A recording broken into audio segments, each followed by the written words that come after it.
Hey everybody, welcome to Chanel's Reality. I'm Chanel and this is my reality. So listen, we're going to talk about Nolan Wells. I came across this lady's channel. She's a psychic. She's called the Painted Psychic or something like that.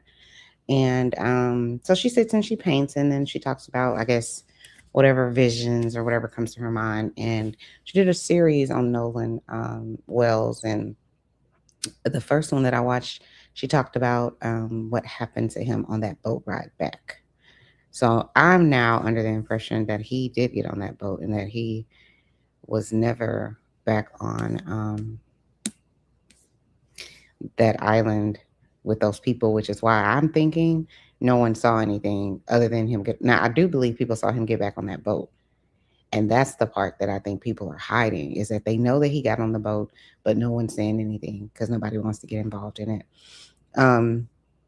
But I think she has some interesting commentary, and I think we ought to give it a listen. So let's get started. Welcome to Chanel's Reality. I'm Chanel, and this is my reality. Like, share, and subscribe. All right, let's get started, guys. I was seeing it from out of his body, which is interesting. I feel that in his last moments and his last interactions, he was kind of out of his body. He feels kind of loose, like he was drinking that day. Perhaps smoking as well, like a joint or something.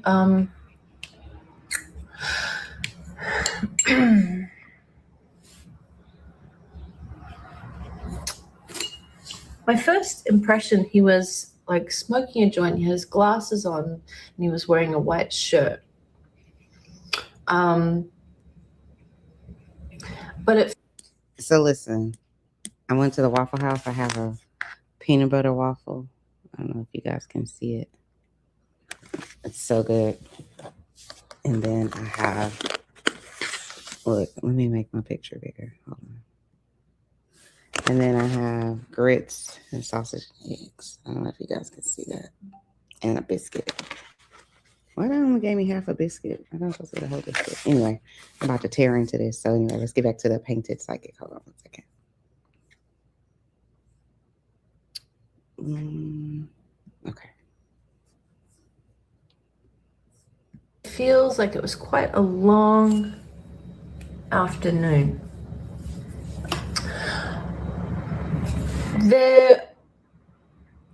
All right.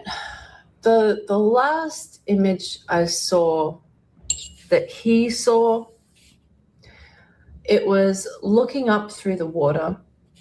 I feel that he drowned and that he simply kind of wore out. But that's not to say that there wasn't a lot of malicious intent surrounding that. So I see him in the water and he was just very fatigued. It feels like the alcohol had really, I just felt like it was easier to sort of let go, like the pull towards relaxing his muscles felt stronger than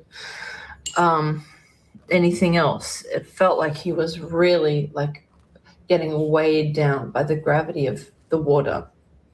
I know there's no gravity in water, but it felt really heavy and he started to feel really tired. I do feel that he,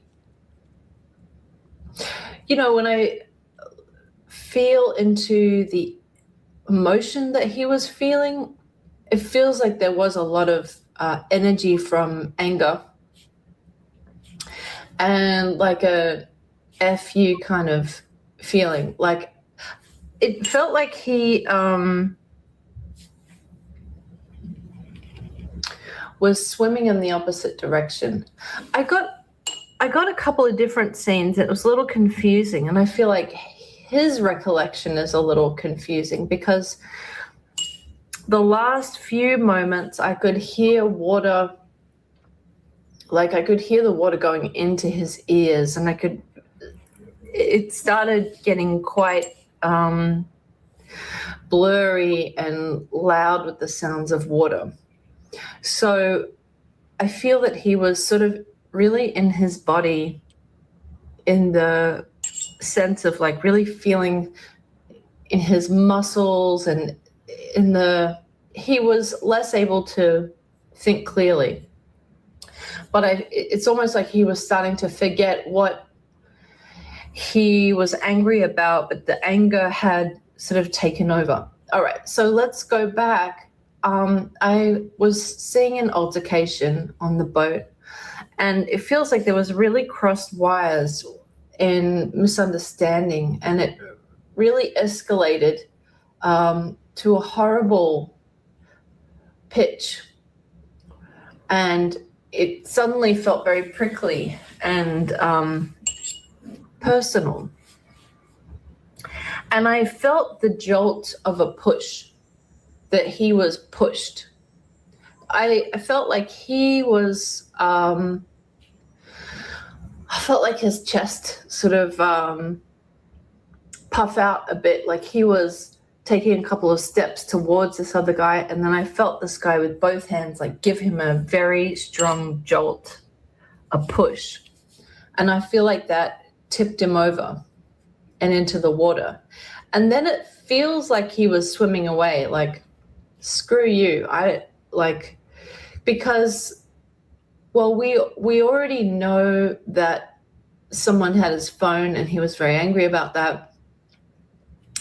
But in this moment, it felt like he was prepared to go in the other direction. Like he wanted to be on his own. He felt really, really triggered and upset. So it feels like he was swimming to his detriment. And I feel that they could see him, and they were still, I think there was 3, right? I don't feel like anyone was really in a great mind. But I feel like the real crime was the observance and the negligence. It was like the guys that were remaining on the boat sort of felt a bit scared of the guy that had given him a push. And it's like they were waiting to see what was going to happen. Like, where was he going? It was like they were waiting for the momentum to sort of peter out. And they could see that he was slowing down and sort of dipping under the water.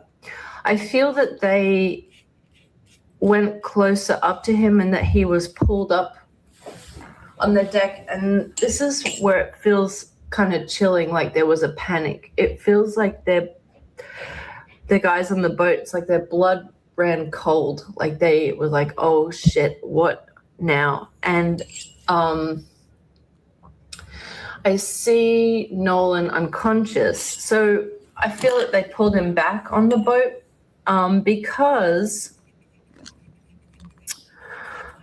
the guy with the phone, it's like there was panic, like now they need to delete stuff on his phone. At first it was like holding the phone hostage. So what I'm getting from her is Nolan did indeed get back on the boat. Maybe, this is my theory, Nolan was at the beach. They're all at the beach. They've observed, or at least somebody observed Nolan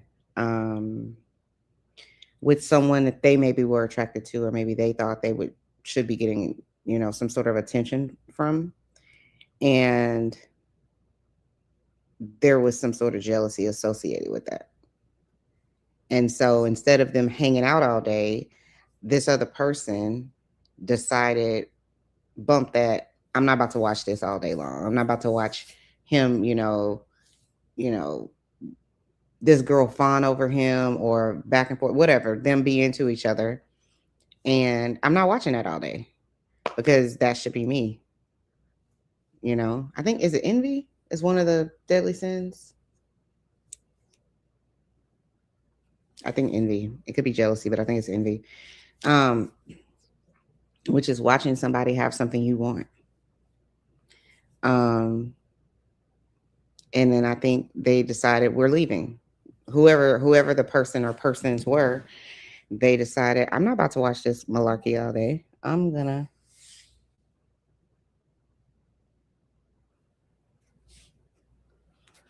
Um I'm not gonna sit back and watch this. And so we're all leaving because it's my boat. Meaning this person borrowed the boat from, or maybe it's a part of their family, boat or whatever. And so if y'all want to ride back, y'all got to leave now. That's what I'm getting. And so they all left. And then I think they got into some sort of argument on the boat, probably about what happened at the beach because somebody was jealous or envious. And then they got into an argument or a fight or of sorts. I also think there was something on that phone that maybe someone maybe had Nolan's phone and they were filming it, whatever was transpiring. And or even Nolan might have been, filming the guy before they got into it. But like maybe the guy puffing his chest out saying, I'll punch you out or whatever. And Nolan probably maybe was Snapchatting what happened. Because what other explanation do you have for just deleting my whole Snapchat history for that day? I don't know. I don't know how to even use Snapchat. But my guess is you don't want that because it's in the cloud and other people can see it. So you don't want that out there. So I think whenever, he was pushed off board or whatever happened or he was no longer on that boat, they realized, oh shit, he snapped about it. So let's delete that. I can't understand why they deleted text messages unless they deleted the text messages because maybe Nolan was somewhere on the island that they couldn't just yell out to him or whatever. So they messaged him like, yo, we about to go. We're leaving. And maybe Nolan said, okay, I'm on my way. And maybe they messaged back, no, just stay with that girl you're with or something. And he probably was like, nah, I'm still coming. Give me 5 minutes or whatever. And so they don't want that interaction via text message to be found out.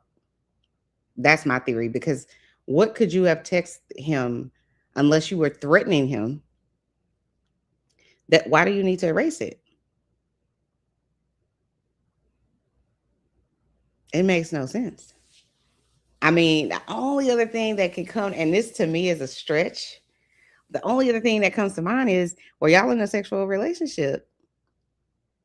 And there was oh, you're talking to her, but me and you, or that's the only other thing. Because I don't understand why two guys have to delete their conversations on a text message.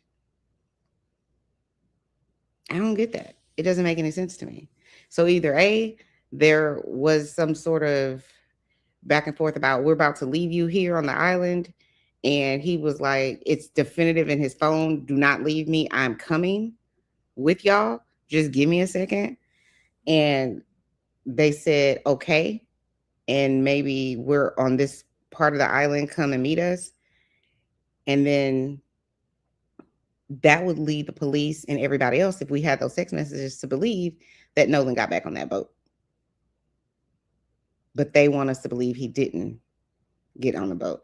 I think these guys never thought for a second that any of this would come to light. I think they thought my mom's a judge, or whomever the person's that knows the judge or whatever, has some sort of affiliation with the judge.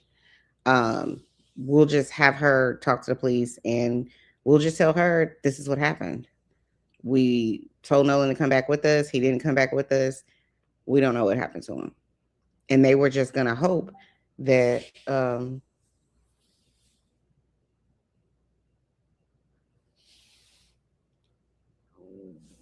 sorry, I'm getting notifications about my client.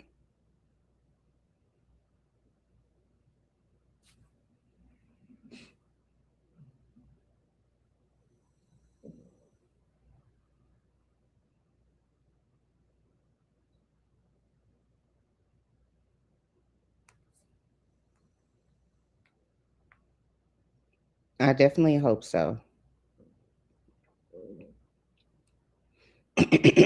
um, I just lost my train of thought. But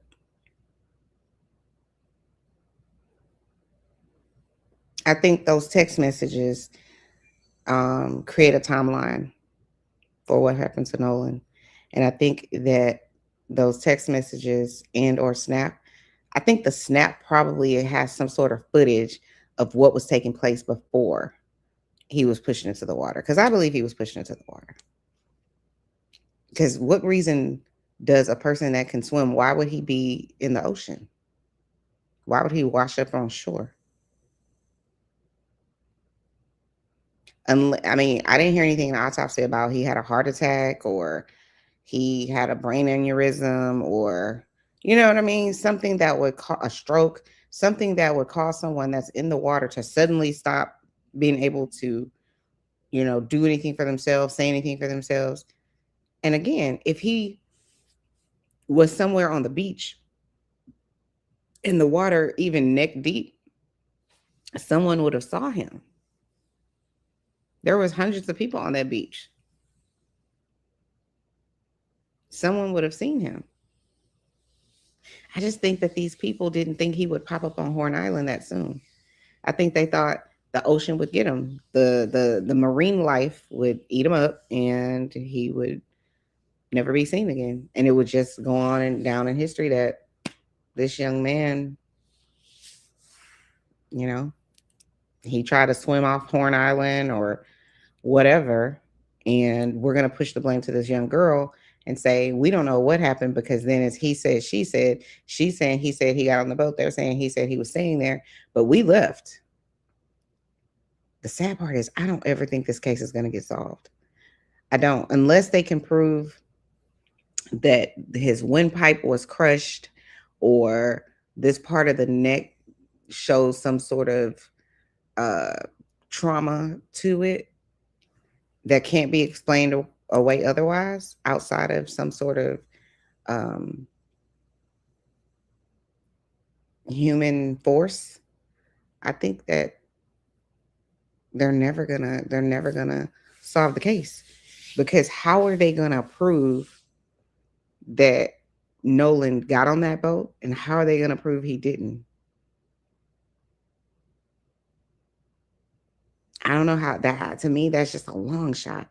The only way outside of that is some sort of forensic proof, like something on his phone.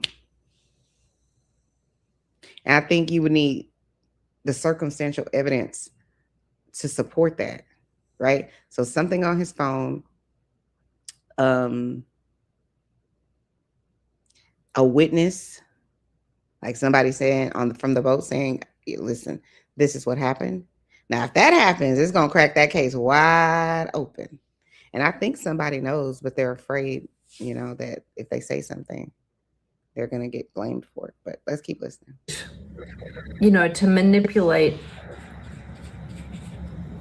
I don't know exactly what they were fighting about. It does feel like there was a misunderstanding about like interest in a girl and that like a line was crossed. I'm not sure if it was this, I think it's Katie McCormack. I'm not sure if like one of the other guys had an interest in her and it felt like crossing the line that Nolan was making advances. But it feels like there was something that felt like a line was crossed.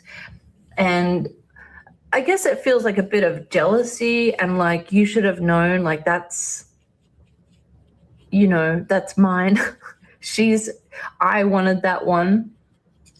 I don't necessarily feel like it was Katie that I feel like That serve on me.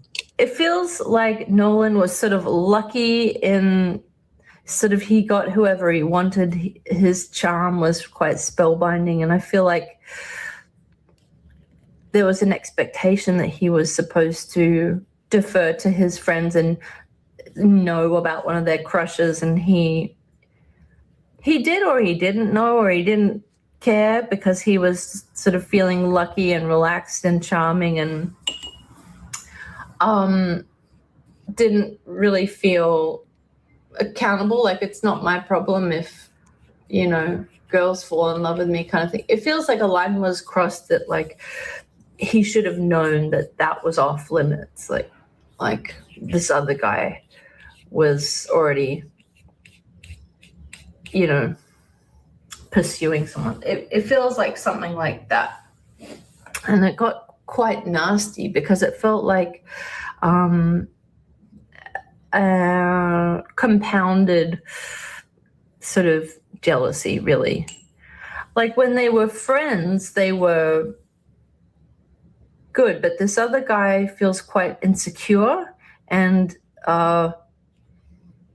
like it's really coming out towards Nolan because Nolan felt sort of safe. He felt kind of strong, like he could handle it, but they weren't expecting. I don't feel that he was murdered intentionally. I feel like Nolan died in anger, and it was an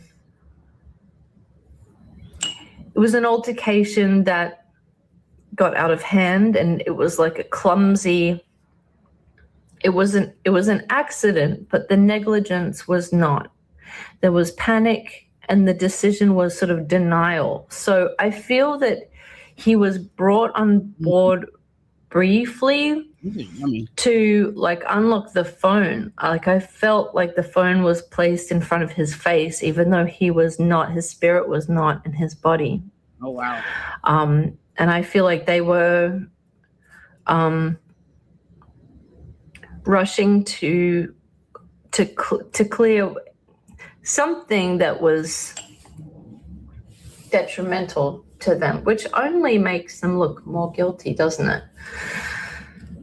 But I feel like the result was push him back in the water. Like, let's pretend we didn't see this. We didn't, like, all we know was that he stormed off and was going in the other direction. And when, you know, I feel like that storyline was fabricated, and they knew exactly what happened.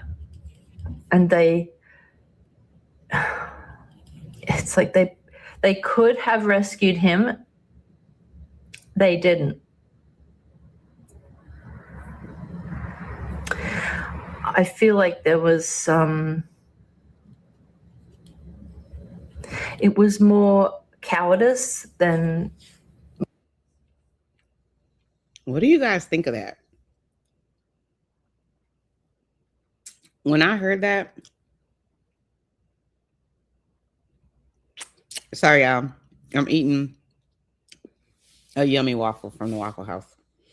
When I heard that, I thought to myself, okay, that makes sense. It makes sense to say we pushed this guy off the boat, or someone pushed him off the boat, and we could have saved him. Like, we could have rendered aid, but we don't give a shit. And so he gets what he gets. He'll figure it out. That makes sense to me. Because I don't think that there was a premeditation of anything. I don't think they got on the boat thinking, oh, he's gotta die today.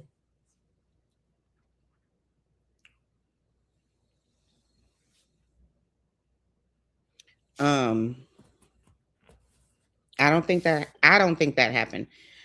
I think that someone's emotions got the best of them, and that someone could have been more than one person.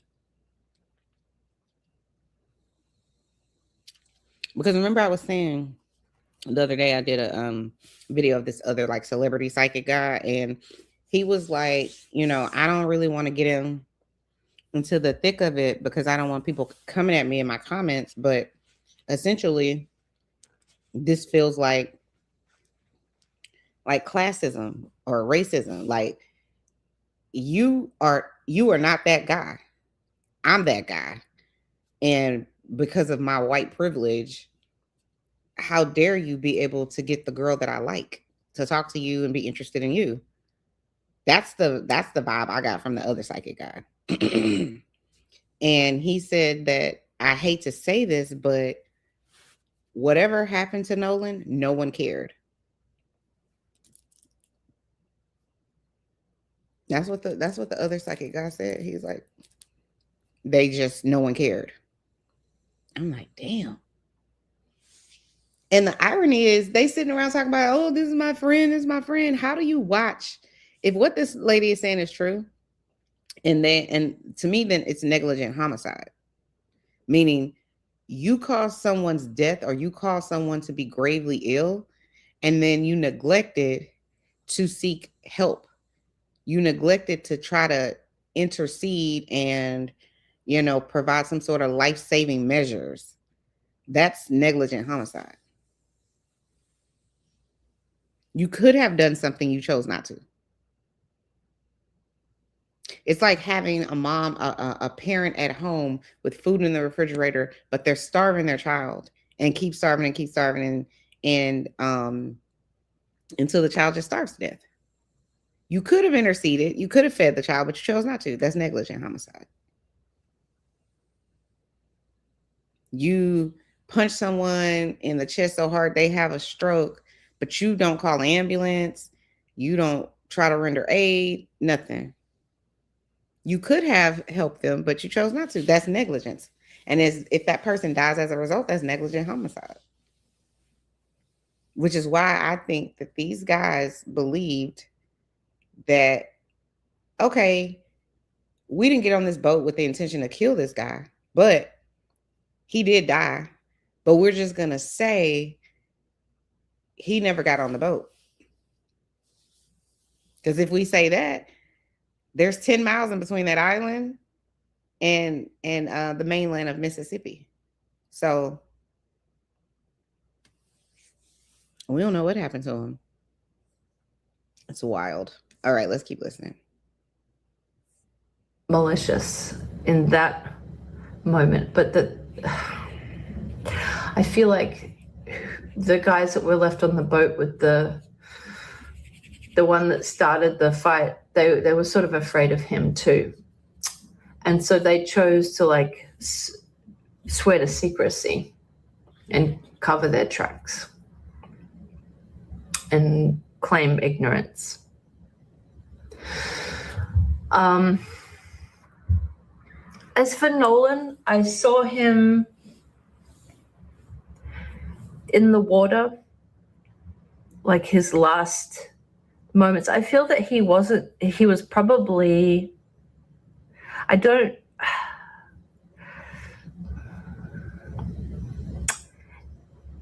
feel like they had a choice and an option, and they chose to slide him back into the water. Like, I feel like he was unconscious. And any attempt to save his life was really not enough, and it wasn't vigorous enough, and they chose to just pretend they didn't even know that he had struggled in the water and drowned. I felt his body relax, like there were like spurts of like coming back, and then like just it felt easier to just let the body be sort of go with the water. Then over the next couple of days, I saw Nolan, his spirit, with a bird's eye view going over the top, and he looked like he was with a flying object. At first I thought it was a a helicopter, but then I felt like it was a drone. It could have been both, but I saw him looking down over his body and guiding the search. He still feels sort of numb to me. When I was first considering looking into this, Emmett Till popped into mind, and I thought, oh yeah, that makes sense. And then I just, as a refresher, I looked up Emmett Till, and he died in Mississippi. So there's a couple of things that connect him. And I thought, because I do think that there's a similarity in that it did have romantic overtones and that there felt like betrayal. Different, but not different enough. I definitely feel like I'm going to need to look further into it, because it feels like the real tragedy and disaster and malintent comes into the investigation, and the lack of sort of, I don't know if urgency is the word, but doing it properly. Like, really, I feel like there's some, the other thing that came to mind was the Murdoch murders. Do you recall that docu-series? So it all sort of started with a fatal accident on a speedboat, and a young woman was killed.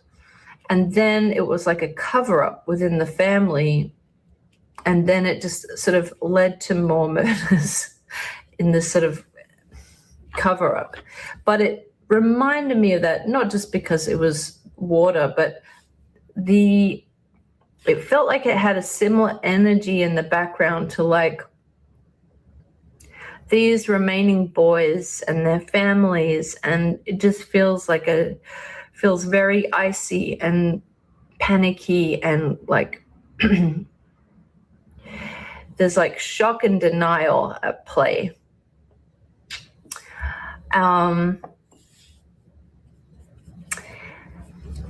In the same, so that reminded me of the Murdoch case.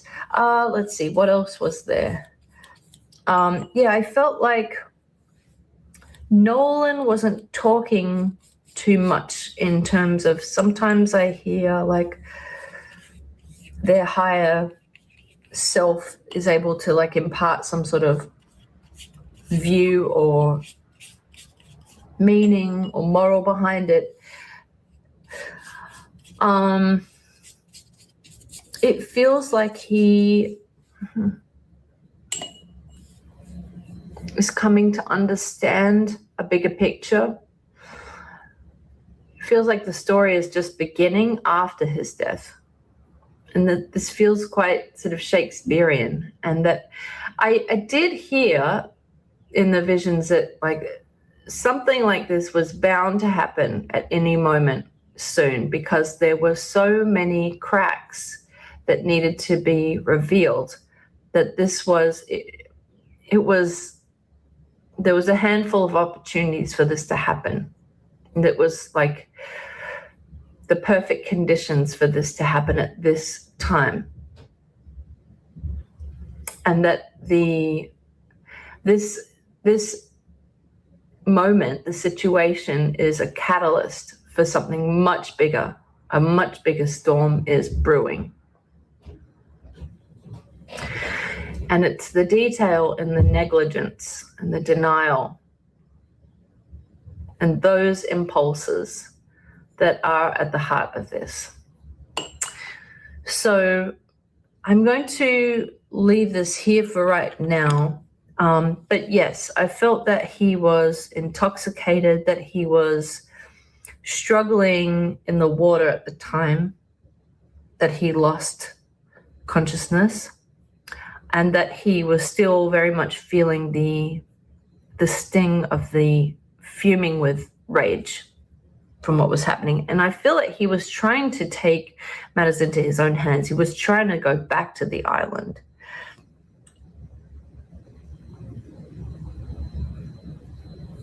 And that probably anyone sober could have seen that that was not going to be possible. But I feel like that was his last attempt. All right. Thank you so much for joining me for this. And yeah, I hope that I get even more clarity with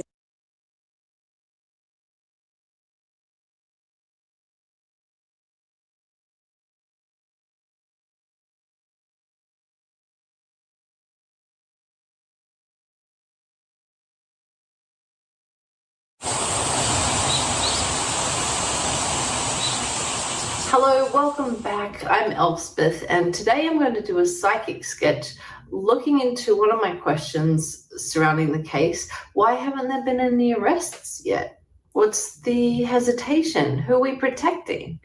Because we know that the phone was taken without consent. So that's theft right there. Also, the phone wasn't voluntarily handed back to the family. The mother had to go and ask for it and track it down. A little suspicious. All right, meet me on the page. Let's start painting. Opening the call with the energy of Sheriff Ledbetter. All right, let's begin. So the very first image I saw was of the sheriff with glasses on, with sunglasses on. And he went to take his glasses off, and then underneath those glasses were another pair of glasses and another pair of glasses and another pair of glasses, sort of like Russian nesting dolls, where it looked as if he was only wearing one pair of shades, and then underneath he had like 6 different pairs of glasses on his face underneath. Pretty interesting, right? And this told me that there are lots of layers, that he's trying to see this through so many different angles and lenses, and there are so many things to consider and so many liabilities. Is this case being treated differently? Yeah, it is. You may or may not know that a couple of the parents of the friends are quite important people in the community. I believe one is a judge. I think there are 2 other. There may even be someone in law enforcement, but I think this is exactly why I was seeing, is it the Murdoch or Murdow case in my first episode of this series. I got a flash of that case, and I thought it was, the connection was sort of a cover-up of a murder to do with a boat, but actually it has even more similarities in that the parent of the perpetrator was very prominent in the, he was a lawyer. He had a law firm and a huge donor to, I guess, the police headquarters or whatever. So, yeah, that is a factor. So I'm going to draw glasses here. And the reason why no one has been arrested is because they don't want to arrest any of the suspects. They are looking for every detail to try and back up a different storyline. With reality TV or a documentary, even though it's unscripted, there is still a point of view. There is still a storyline. I regret to say that I actually did see white hoods in my vision. I did. That really sucks. I feel that those are sort of behind the scenes sort of influences, but I feel that the sheriff, he has good intentions, and he does, he wants to be an honorable, he wants to do a good job, but he feels extra pressure to resist arresting anyone until they have enough, more than enough evidence. They have enough right now, but he's stalling because he's really resisting having to arrest the kids, because once he does, he feels like it's opening a whole different can of worms, because then those kids have a record. I saw the face of one of the mums, and she looked very anxious, but also like a defensive posture, and like really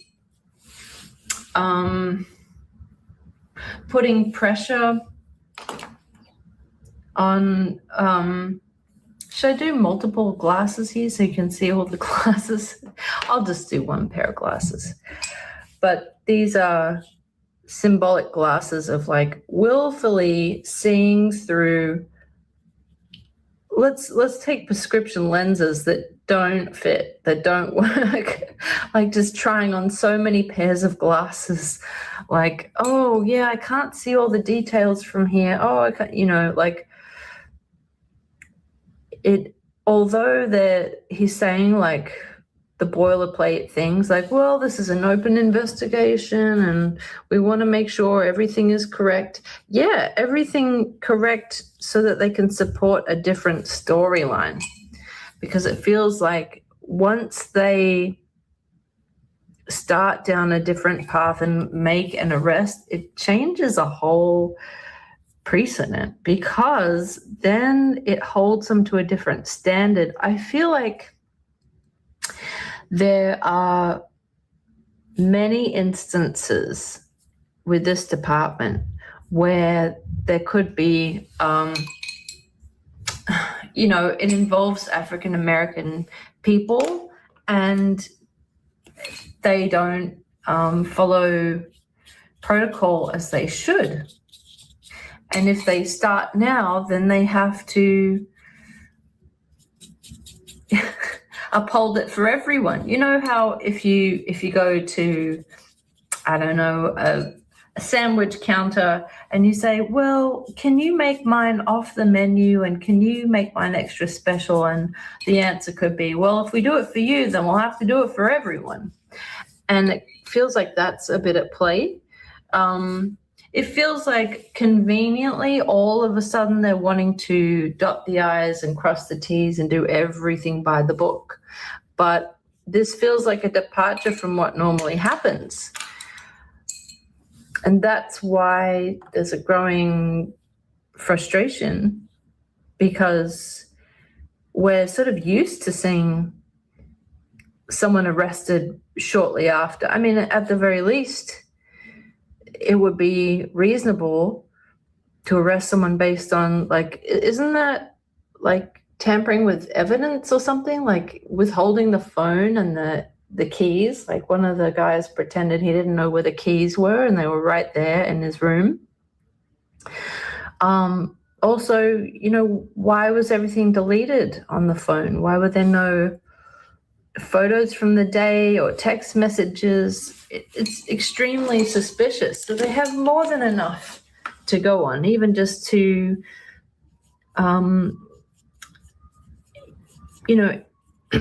inquire further and keep the guys, locked down for questioning. They don't seem very desperate for answers from the people that were closest to him on that day. Perfect, a siren just went past. This guy looks like he's kind of struggling. Sheriff Ledbetter, but I'm sure they always do when they're in a press conference. But yeah, so the answer was no one has been arrested because they don't want to arrest anyone. That is not their desire. They do feel the mounting pressure from the public, but they feel like once this blows over, they'll be left with the alliances that were, they feel like they might have to pay for it later. Like, I'm not sure if people can donate to it feels like support will be lost from important people. So there is a judge, there's, I feel like one of the parents is involved in law enforcement too, something to do with that it's not like so obviously corrupt, but there is some sort of pressure to not arrest the kids because it will, I mean, their lives are already sort of damaged from this, but it's to avoid, you know, the record. Once they're arrested, then it sort of presumes guilt. But I also feel that it's because then it would set a different standard and then they would have to be more meticulous, which they should be. They absolutely should be. It just feels like they're very conveniently all of a sudden wanting to make sure they don't get this wrong. Why? Why are they? I mean, that just does not seem correct at all. But that's what I got. So the sheriff had multiple glasses on that he was sort of hiding behind and really grasping to find a different lens or a different angle to view this from. He's still searching for like other supportive evidence that it was an accident. And with regards to why was he separated from the phone? Like, why would he just be like, okay, well, you take my phone and keys and I'll just go off on my own? Like, I feel like they're waiting for results to come back from the autopsy. They're waiting and surveying and excavating to find the evidence that they want that would support their narrative. Yes, it's biased. Yeah. They don't want to face the music, which is getting louder. Soon they're going to have to work very, very hard to sort of explain themselves and to defend why they're not making arrests. It's the pressure is starting to mount in the other direction. So that's what I got. All right, thank you for tuning in, and stay tuned. I'm sure there are many questions that I'm gonna keep track with this case and post more regularly than I have in previous cases, so we can keep all the information together. And feel free to give any tips or questions you'd like me to look into in the comments below. All right, thanks so much, guys. I'll see you next time. Bye for now.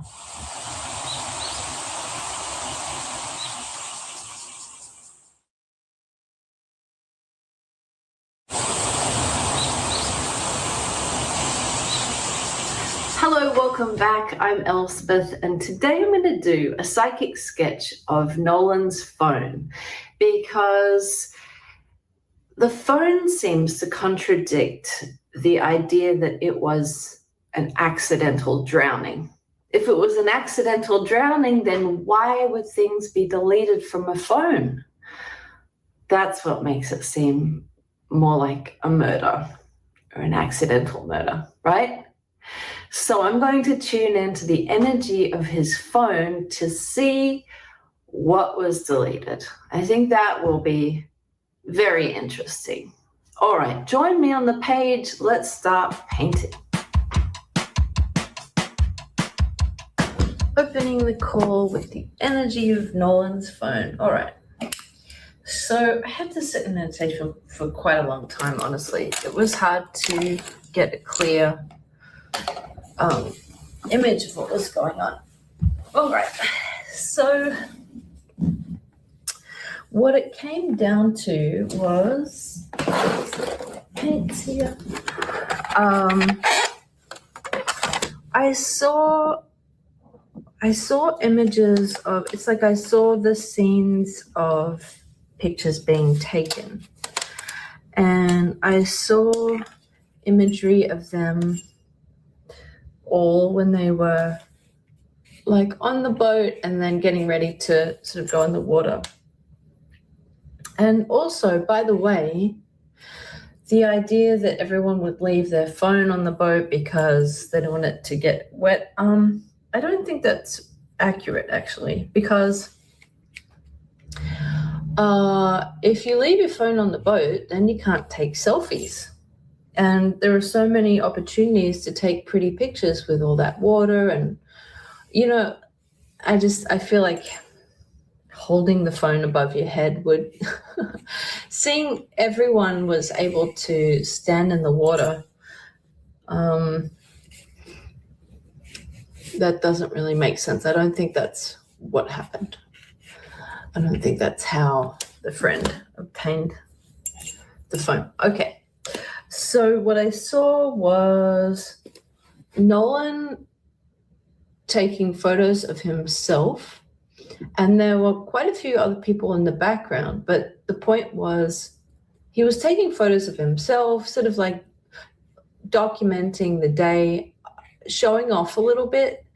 And then when they were all back on the boat, I saw one of the guys scrolling on his phone. So like Snapchat, and he was looking at Nolan's photos, and he realized that he and a couple of the other friends were in the background and they were implicated. And to me, it didn't look like anything too serious, but it was like I saw a couple of things. One was, it was like Nolan was observing, one of the guys observing another girl, and then it was like zoomed in on that. So he was sort of mocking his friend for being, sort of showing interest in another girl. It's like he took a photo of his friend. I feel like the main subject of the photo was Nolan. Like they were selfies. I don't feel like he was ratting on his friends, but they were selfies. But his friend was in the background checking out someone else. I saw his friend like taking a photo of this girl who was unaware that she was being photoed. And then I saw another photo where this guy was talking to her, sort of also in the background. And then I saw another photo where it was sort of zoomed in on one of those photos, like Nolan had kind of zoomed in to point out how excited his friend was talking to this girl. Okay, so I feel that they all had girlfriends. So this was not great, but also there was something about this that was embarrassing to that guy. I also feel that I feel like there were like 2 to 3 elements that were sort of breaking the social codes. like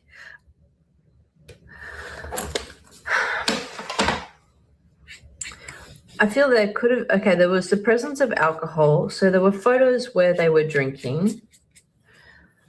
But I feel like there may have been another substance. To me, it feels like an upper, like cocaine or meth, or could have even been like ecstasy. And it was a small amount, but it was like obtained in a way that would, I feel like the main fear for this one guy, and I feel like it was the guy that owned the boat, was a fear of getting in trouble from his parents. And I feel like part of the reason they were able to enjoy themselves with getting the boat and access to alcohol and stuff, I feel like, I don't know, like he may have used his parents' credit card or something. There was something that really like triggered him, like gave him the chills, like, oh my God, like you have to delete this from your phone right away. And Nolan didn't want to because he looked good in the photo, something to that effect. So I feel that there were like two things at play. One was embarrassing this other guy. I'm not sure. I think his name might be Warren, but I'm not sure.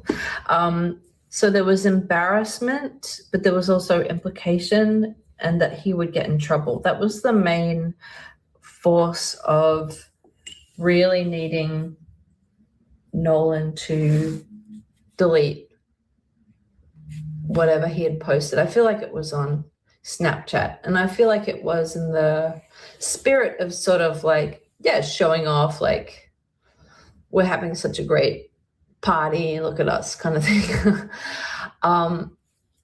But I feel like the resistance to just deleting it was because Nolan was minimizing the risk and being like, you know, you're overreacting kind of thing.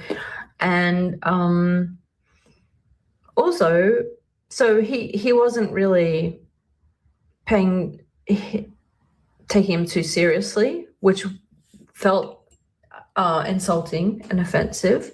Like this guy felt all of a sudden very like, oh my God, we have to like, you have to get rid of that. Like I don't even understand how you could have posted that. Like it was the risk of getting caught and getting in trouble. So embarrassment, implication, and then just like the nerve of like not really having his back felt very offensive to him. Nolan was just sort of like feeling playful and like a little bit cocky, and he didn't want to delete it because he thought it was an excellent photo of him, of himself. And he was like, no one's gonna see you in the background or whatever. Or, you know, don't take yourself too seriously. I feel like there were a few different photos that documented their time in a way that was going to have negative ramifications when they got home. And it was really Nolan not taking it seriously that was a problem. I feel like it wasn't just, I feel like he sort of implicated a couple of his other friends. I feel like they were having a good time and like, yeah, they all had something to lose from this. So I don't feel like Nolan had sufficient support.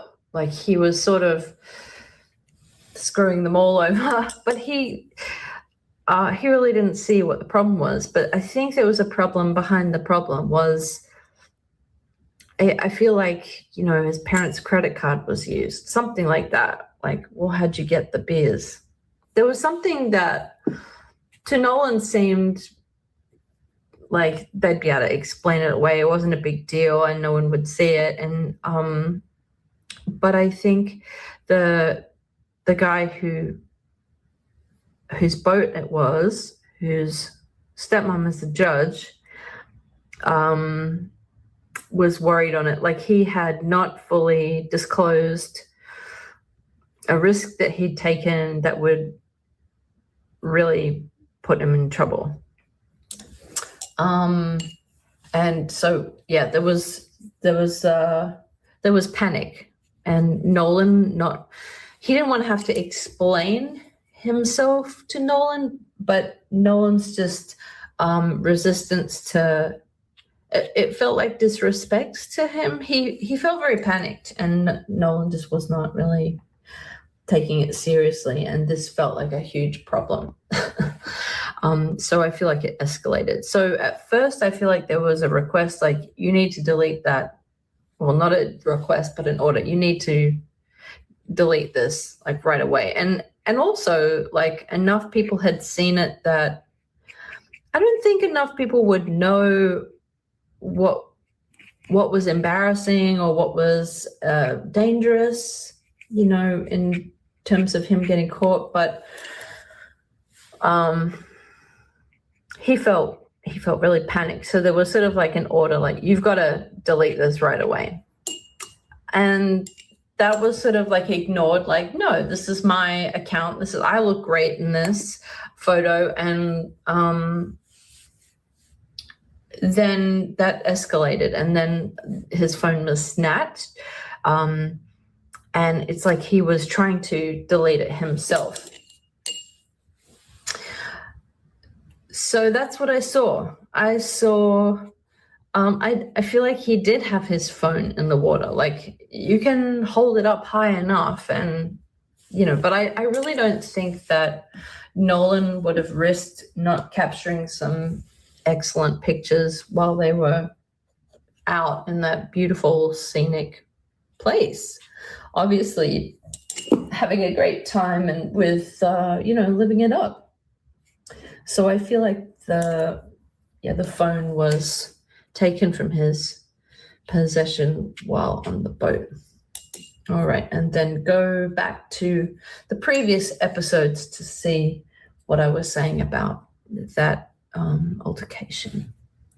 All right, well, thank you for tuning in. Please comment below to let me know where else you'd like me to take the psychic sketches. I'm interested in looking into the woman who assessed his autopsy the first time, because apparently she has a record of, she has never come across an African American death as a homicide, which is problematic because there were many instances that looked suspicious, and she assessed them as being suicides every time, suicides and accidents. So that seems like a problem. Please like and subscribe so that you can stay tuned. And in the description, I have my website, elspethtremblay.com, if you'd like to see what else I do. All right. Thanks for joining me on this dark occasion. I feel like together we can process this lack of information and the very dark information we have together.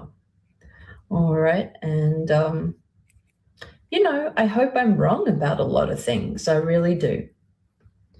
All right. Sending you lots of love today, and I'll see you next time. Bye for now.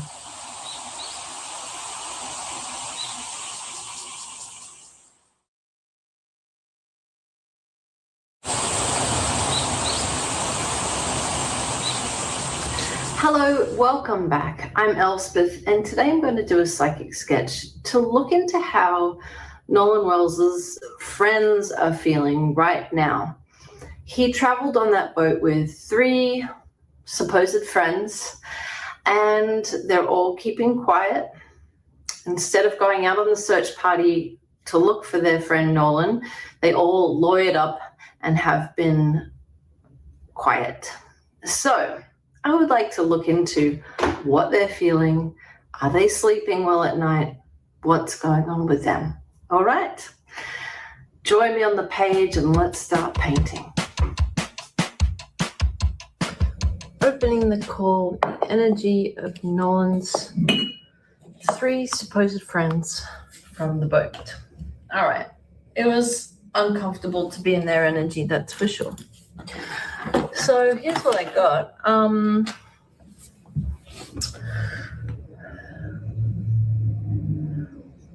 Overall, it's not feeling good, and there's a feeling of boredom and depression. All right, let's start with the guy with the longer hair. So I got that they're getting haircuts.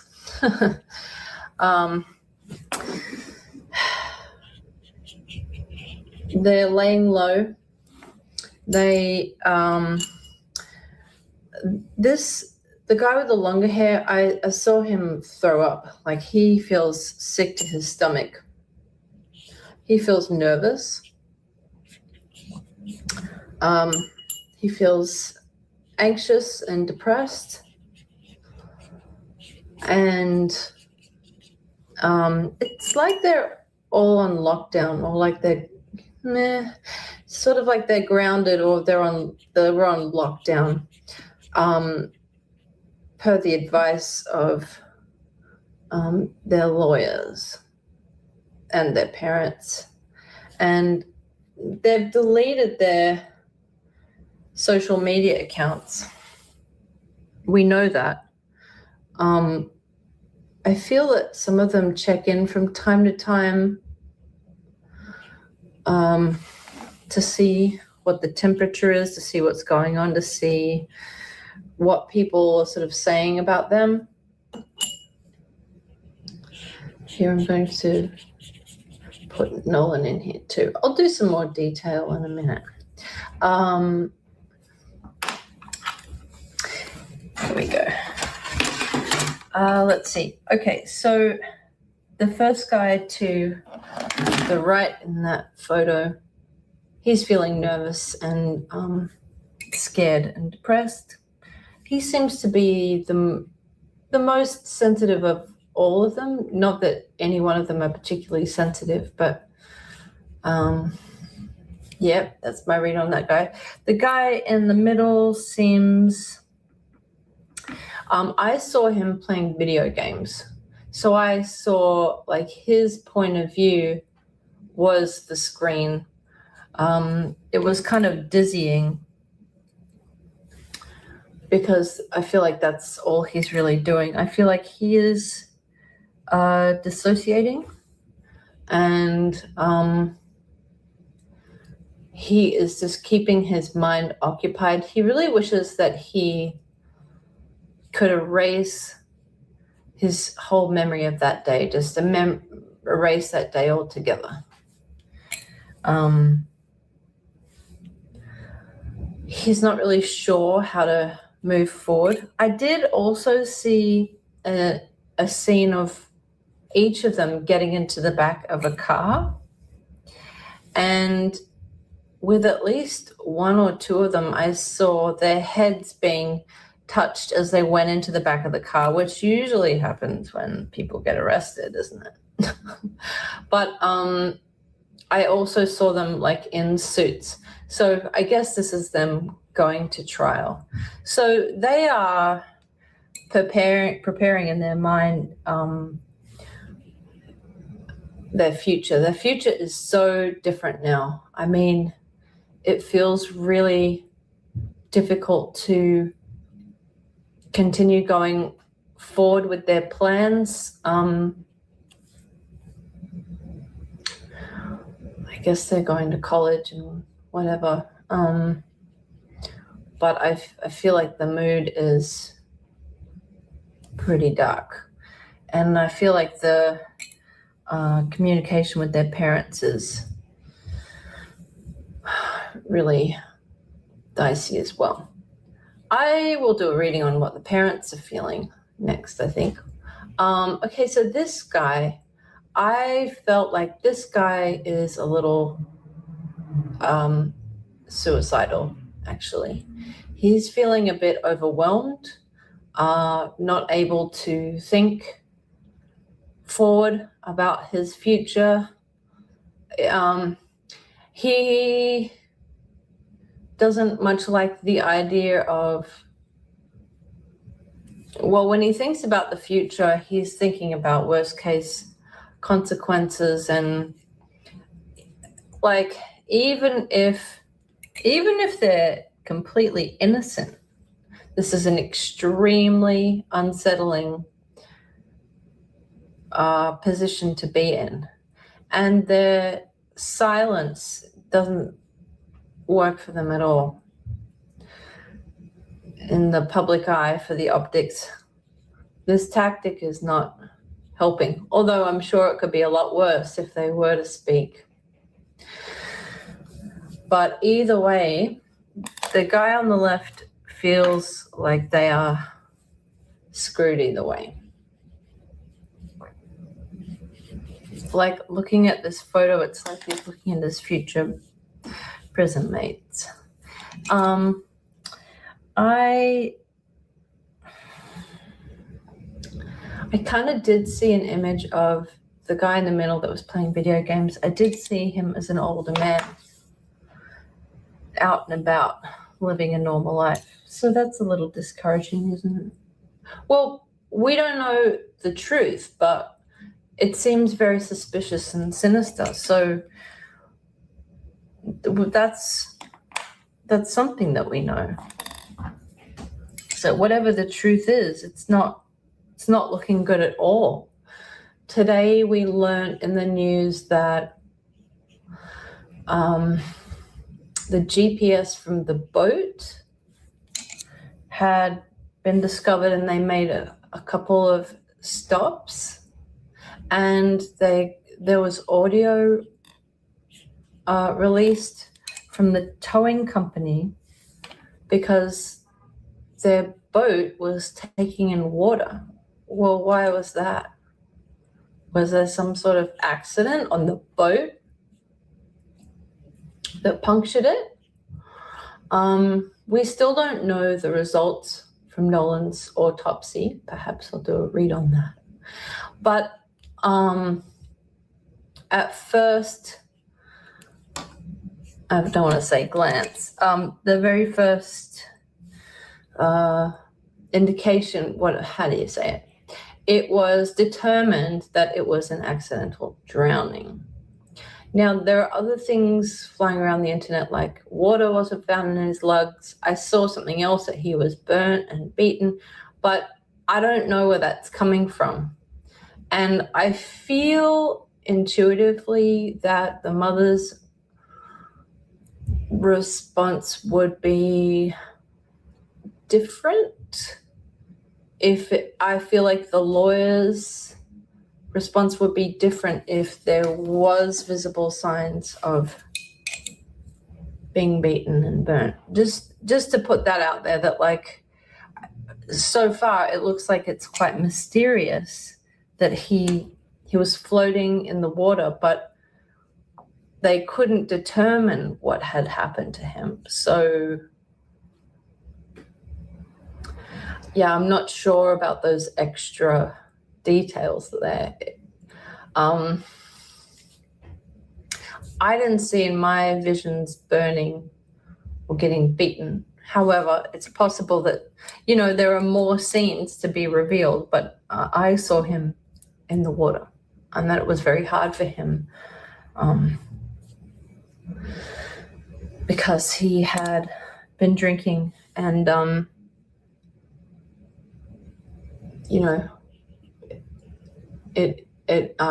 his stamina was not what he wanted it to be.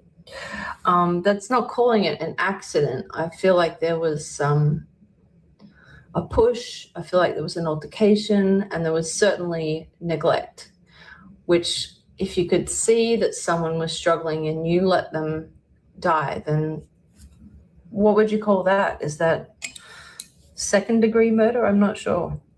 We're going to find out more. But today's reading was looking into how the boys are feeling. First one is feeling anxious, sick to his stomach, depressed. None of them can sleep well. I feel like the one in the middle is using, I feel like he's self-medicating. I'm not sure. He just felt very like he's stoned, like he's like all I could see was this tunnel vision of it was a computer game with, just all you see is like the barrel of the gun just moving forward into all the different rooms, the dungeons and this and that. I feel like that that's his life at the moment is video games, keeping himself preoccupied. And yeah, the one on the left feels like he is having suicidal ideation. And now that is not necessarily because he feels guilty and remorseful. It's that he feels overwhelmed with, what I mean by that is I'm not saying he suddenly grew a conscience.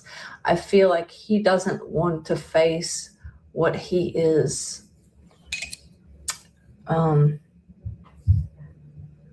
presuming could be an option for him. None of them feel safe. None of them feel like they're in the clear and they'll be fine. They're all going to put forward the strongest defense possible with their family. Their families are very invested, but their will is I don't see any of them having like that joy of life anymore. They feel paranoid. They feel severe cabin fever. Also, the impending funeral is also putting more pressure on them. I don't feel that any of them are going to the funeral. I feel like they've been advised not to, because of the risk of people asking them questions and the media focusing on them. I think that there is going to be some media presence there.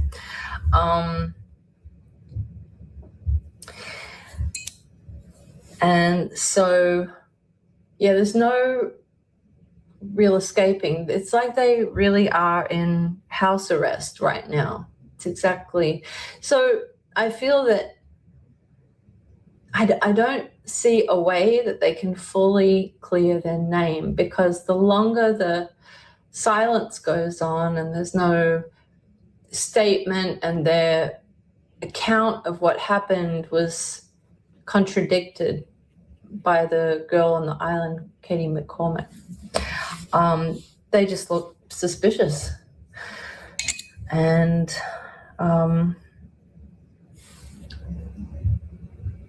I'm not sure that they're communicating with each other either, although that would be like the only people they could. I feel like the guy on the guy on the right, I feel like he doesn't want to, I guess the more time goes by, they have more time to corroborate their story and get on the same page. But yeah, how they are feeling is terrible right now. And I feel like it's dissociated. So I feel like they are severed from their emotions, kind of like what I saw in the reading of Alex Murdow, although different, but same sort of like mental gymnastics to try and imagine the events differently. Like,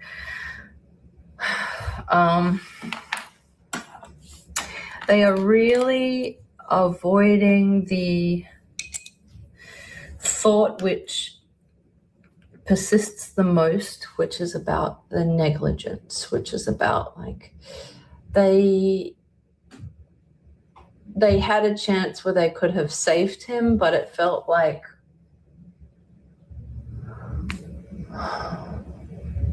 Nolan knew too much. It didn't go well at all.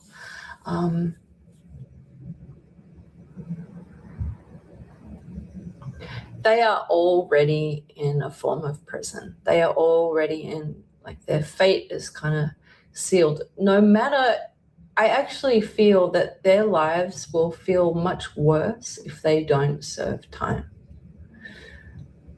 because they don't have the freedom in their mind, and they have this paranoia. So no matter what happens in their lives, they marry, whatever it is,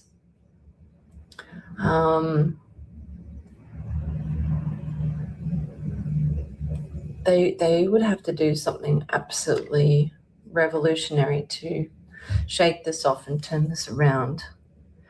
And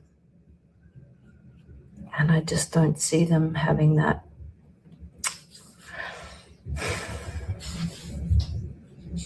ability or desire. Yeah.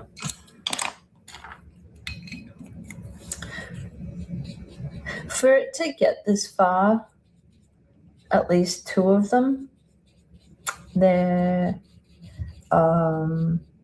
emotions and ego were too powerful to, they were doing their steering, and they, so that's what they live with. They live with this malfunctioning ego and point of pride that I'm sure has shown up before, but these were like the perfect conditions for the worst case scenario to happen. And at the very least, it's the negligence, like the inaction was an action in itself, the lack of care and responsibility. I'm very perplexed why they didn't just throw the phone over the boat. Why did they hold on to that? Isn't that strange? Like it makes them look guilty. They're doing two things that make them look guilty: keeping quiet and the fact that they held on to the phone and didn't reach out to the mum or anything. All right, thank you for joining me in this psychic sketch of the friends. No one feels peace at the moment, but they are in a little prison of their own. They feel isolated, and they can't really talk about it. There doesn't feel like any relief. Perhaps the pain will get so bad that it will lead to some confessions. We'll see. All right, take care, everyone. Like and subscribe to stay tuned, and I look forward to seeing you next time. Bye for now.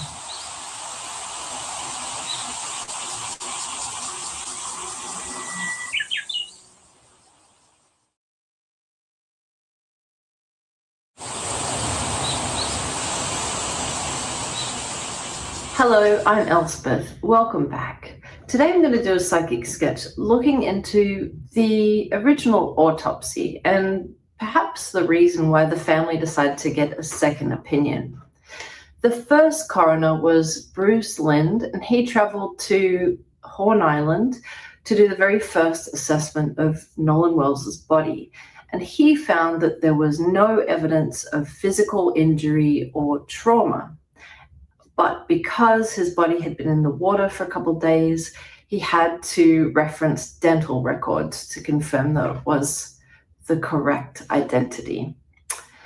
Without any information, everyone is speculating and has questions. So I would like to do a psychic sketch looking into the overall mindset and intention.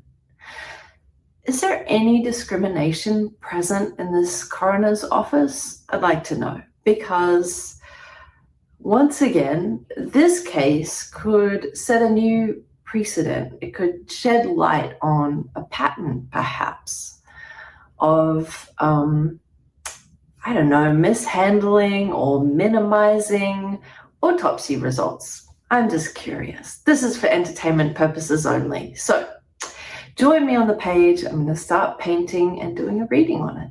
Thanks for joining me. Let's go. opening the call with the energy of Bruce Lind. All right, I'm so glad that I'm breaking this timeline up into segments because it feels overwhelming. The static, it's like I can see other psychics looking into it as well. I can see them like trying to get a glimpse in, like we're all looking through like a fish tank looking in. All right, so here's what I have. I got a couple of comparisons, got all the crystals out for us. I felt the emotional vibration of Bruce as he was being sent out, and he could already, there was a chill in the air. Everyone understood that something had gone wrong and that he was also made aware of the parent that's a judge. So he was made aware of the high stakes. It was already,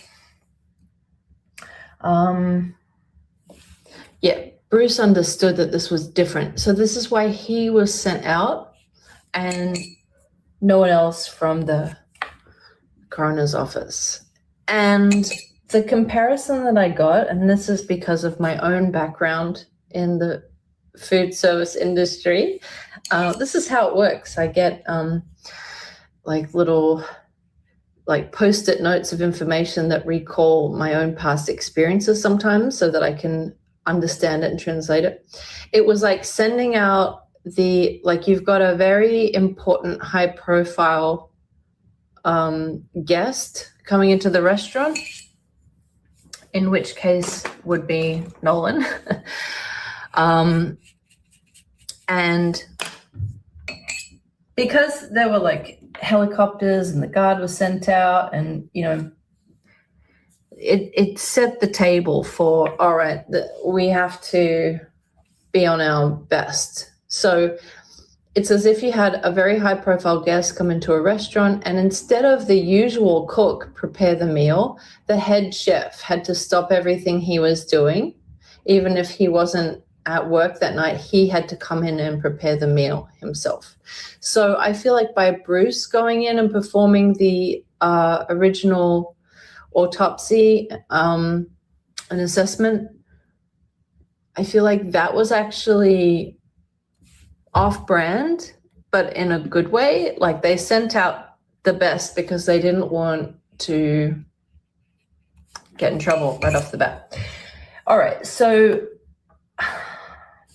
going into his energy, I feel that he's a very meticulous person and he actually takes pride in his work.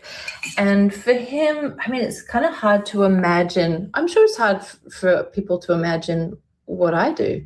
But, the idea of working in a coroner's office, it seems kind of ghoulish. It's like, well, there must be something wrong with him to be in that line of work and to start with. But actually, it's actually a point of pride for him. He is quite meticulous in his work, and like sort of Virgo energy or something. It's sort of like he takes pride in it because it's like a job no one else wants to do. And so it's like he has sort of found a market that he can sort of excel. I know that's funny, isn't it? And the way he approaches it is, I saw like a car, and I saw like documents, like as if at a car rental place, when you return the car or when you collect the car, you have these documents with like little nicks, and they all have circles around them. Every single scratch on the car is accounted for, every dent. And that's how he approaches cadavers. He has a list. He makes lots of notes. He's very meticulous because he doesn't want he doesn't want to be on the hook for missing something very important, such as, I don't know, a broken skull or, something he wants his side of the street to be immaculately clean. So this is part of the mystery because he didn't find any evidence of physical injury. And from my vantage point, I did sort of a remote view. It wasn't obvious to me either. But it did feel very clamped and very tight around Nolan's like neck and jaw. And I think that there's actually there's a term for this. It's called dry drowning, and it's where your vocal cords can tighten. And it's like, I don't think seize up is the word, but your vocal cords close, and it prevents any further, it's like it spasms, and it prevents any water, but also air from going into the victim's lungs. So this can be caused, I guess, by choking on water or something, but you can actually drown without getting water in the lungs. However, I do feel that part of the reason he was sent is because there are other so-called cooks in the kitchen, if you will. That's kind of gross, isn't it? There are other lower-level coroners that are a little too hasty. I did feel that. I did. I feel that there's about 3 others that do a little bit of a hackneyed job. And it's like they have, especially during like busy season. So that would be, winter or middle of summer is where they would see the most traffic, shall we say, in the coroner's office. And I do feel that there's one in particular, feels like a woman. And I don't get a very nice energy from her, to be honest. I feel that she placates her boss, which to me feels like it's Bruce. I feel like he is I feel like he's sort of the head chef. But this other woman, she's not happy in her life, and she extends that to her work. We've all met those people. And yeah, I do feel that she reminds me of the woman who refused marriage licenses to gay couples. This guy, Bruce Lind, actually vibes gay to me. It's kind of interesting. That's not that all gay people are nice. I'm not giving him a pass. Like, just because he's in a minority, it doesn't mean that he protects all others. But I do feel like he is very, he may not even be out, but to me he vibes gay. But because of that, I feel that he is even more meticulous. He does not want to get busted for bad, sloppy work. All right?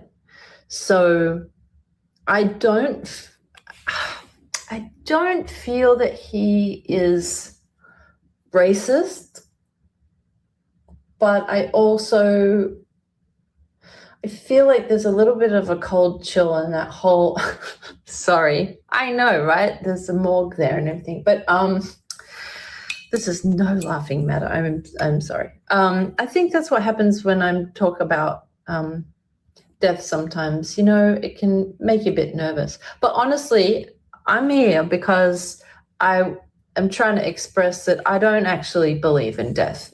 The spirit goes on, the spirit continues. And let's keep using this metaphor of a car here, because it's like when you have a car crash, you step out of the car, Okay, your car is taken to the junkyard, but you get into a new car, or you walk down the street, and the person driving the car is the spirit. So I feel that Nolan is, alive and well on the other side. In his spiritual form, he is restored to full health and beaming with light, and he's part of the support system, which has just flocked around his mother and his family. And he's very popular in the spirit world. He is attracting all of the celebrities in the spirit world that you can possibly imagine. There are a lot of people.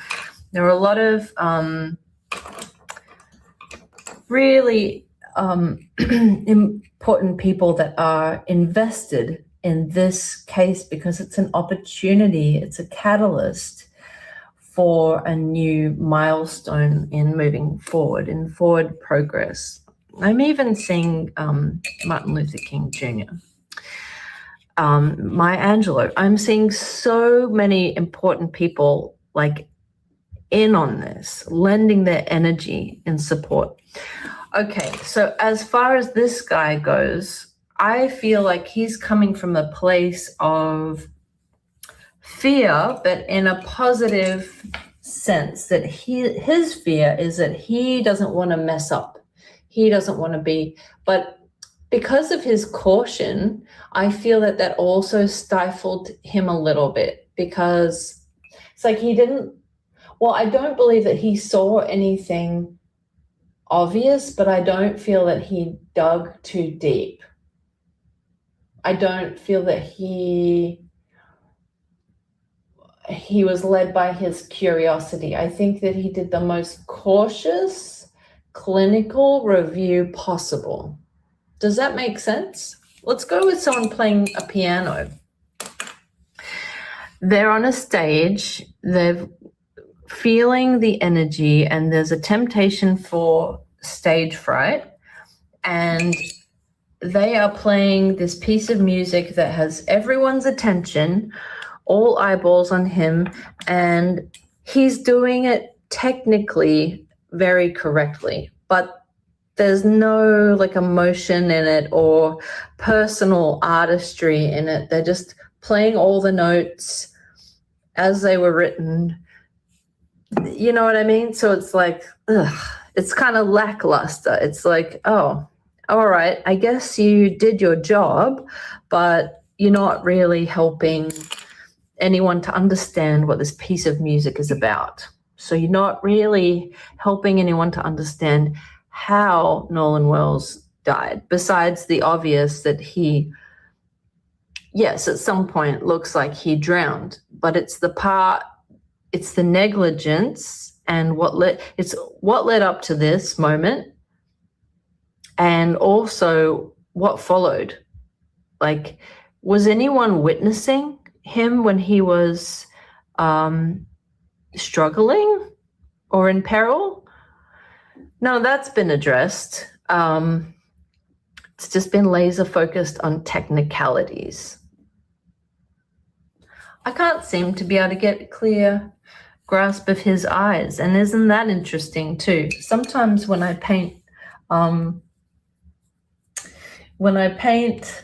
people's faces, it's like the water interjects and is yeah, no, you can't paint his eyes. They're going to come out blurry because there's something about his vision that is being blurred as well. How is he feeling right now? Well, he's feeling pretty confident that he did his job, and he really did.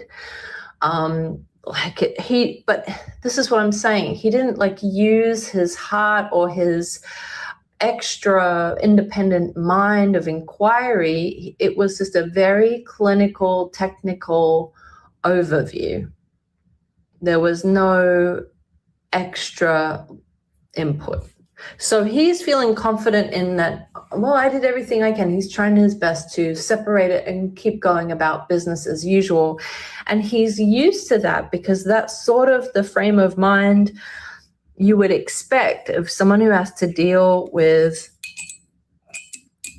you know, dead bodies every day. You do need to have some emotional boundaries. And he feels like it wasn't his place. But how does he really feel behind the scenes? Well, he has a lot of questions, actually. And he feels that he would hate to be in Nolan's position, and that he actually he is following this case, and he does feel compassionate. I feel that's because he himself knows that it's like he has to be perfect every day. That's how he feels. Like he feels like there is definitely something effeminate about him, and whether or not he's living life as a gay man, he knows that he would be an easy target, so he cannot afford to ever slip up. And that's why he didn't venture any further with any extra wanting to do any further inquiry, because he feels like it's quite dangerous. He could get in trouble from either side.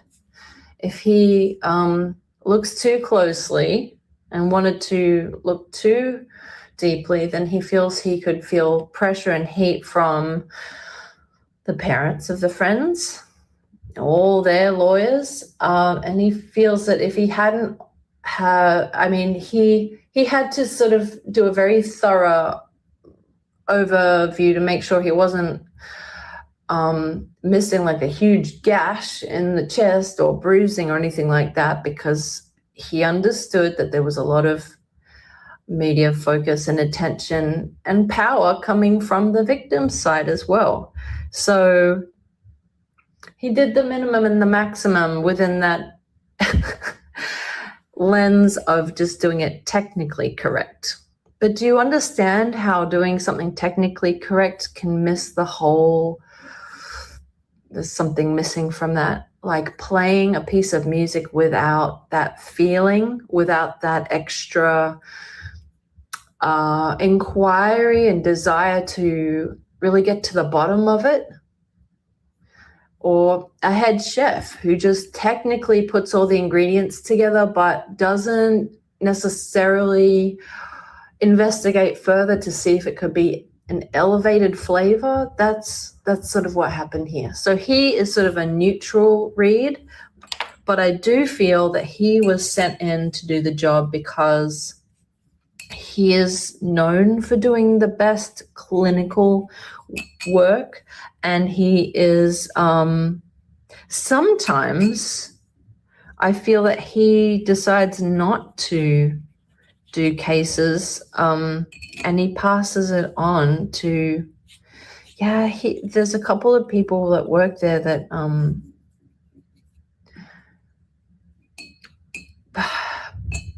they do it a little too quickly. And let's go back to the kitchen example. It's like someone who doesn't double check the measurements, and a cake can come out of the oven looking a little different than it's supposed to, and it's like, oh well, just, you know, it's not my fault. And I feel like there are a couple people that pass the buck, so to speak. They I don't feel that. I'm sure everyone feels overworked and underpaid, but I do feel that there is a bit of discrimination lingering in that coroner's office. Yuck. All right, my loves, thank you so much for tuning in today. I hope that you are well. I send you love and support, and also let's send all of our positivity to the family and to the investigators so that truth can be found and justice can be served. All right? Thanks again. I'll see you next time. Bye for now.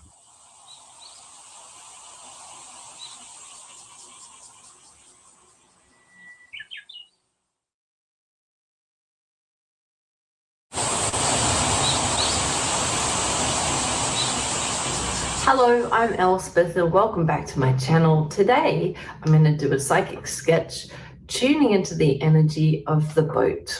I'd be interested to know anything the boat would like to share with us about the events of that day. Also, the malfunctioning of the bilge pump. Never heard of that before now, but it's a part of the boat, and it was malfunctioning, and it caused the boat to take in water and start sinking. Was that connected in any way? Did something happen? Was there some kind of fight or accident, or was it just like a dead battery? I'm just wondering. So many questions. So let's begin. I'm going to go into meditation, tune into the energy of the boat, and then as I start painting the boat, I will talk about everything I learned in the visions. Hey, there might be nothing at all. It could be pure coincidence. But I'm interested. Still so many questions. Let's go. Opening the call with the energy of the boat that Nolan rode on to the island. All right, let's get into it. So I started seeing scenes of this boat.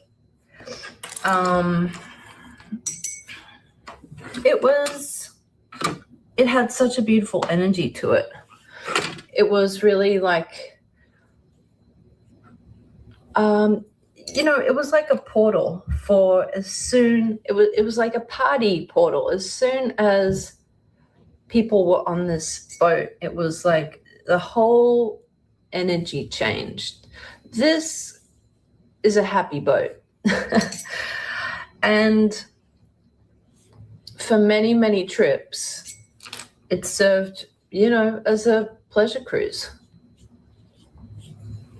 It was wonderful.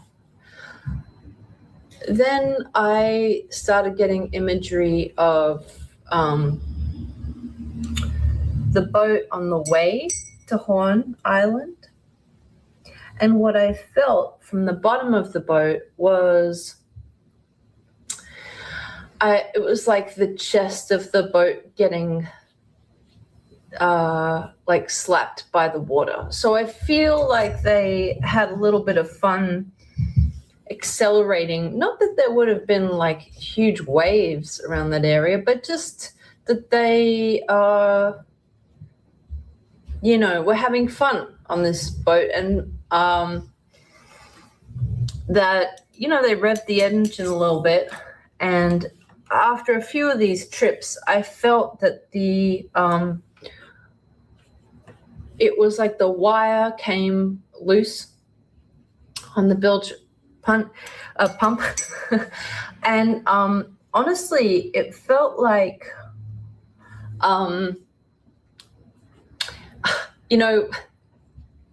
how in Mercury retrograde, like all the electronics kind of like, that's like when the printer stops working, that's when something goes wrong in your car. It kind of felt like one of those, like it was primed to, it feels like it was getting ready to conk out for quite some time, but it feels like what accelerated that was, like slapping the water, going a little fast, and that it just easily sort of came loose. It feels like it was like the wire that touches the battery or something, like it was, feels like it was not secured. Now, when I wanted to know if it had anything to do with Nolan Wells, if there was some sort of, incident or argument that propelled the pump to stop working, I got like a no, that it did add to the urgency though. And so for that reason, I actually feel like the pump not working happened first. I feel that there was already tension amongst the boys, but then this could have been something that, one of the reasons that messages or photos were then deleted from his phone, because I feel like up until the last moment, the owner of the boat was really, he didn't want this to come to light. Because I feel like there were a couple of things that he had wanted to keep on the down low, that he had taken some risks. Go see earlier episodes, part 1, and also the phone. But that this created an extra layer of urgency, which just sort of fueled the fire. I felt from the boat's point of view that the boat became lighter during the 3-mile tow in the water. So my sense is that Nolan was on the return trip, but then was ejected off the boat during the trip. The feeling that I got from the group, like the energy, was the energy of like, so in an earlier episode, I had discussed like an altercation. It looked like he was sort of pushed, and then there was such like a upset, angry energy that it didn't feel too far from shore, and that Nolan, like, he didn't feel compelled to get back on the boat. He was like, fuck you guys, I'm going back to shore. Like, they weren't giving his phone back. They wanted him to delete stuff. He didn't want to. He thought it was unnecessary. He was minimizing the drama that they,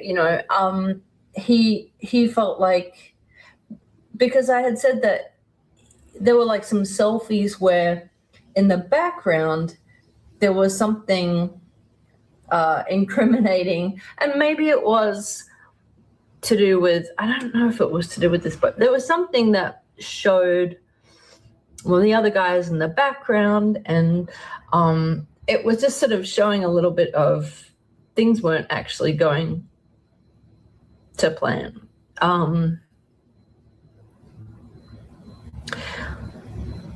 I feel like there were a couple of different things. There was crossed boundaries, like alliances.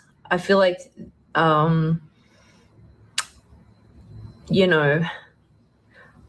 there were feelings that were, that the ego was in play, but also the plan, like, was not, no one was wearing life jackets either. But I feel like there was alcohol, and I know I've heard a lot of comments like, these were athletes, like, no one drinks. Really? 4th of July, no one drinks? No one takes a day off?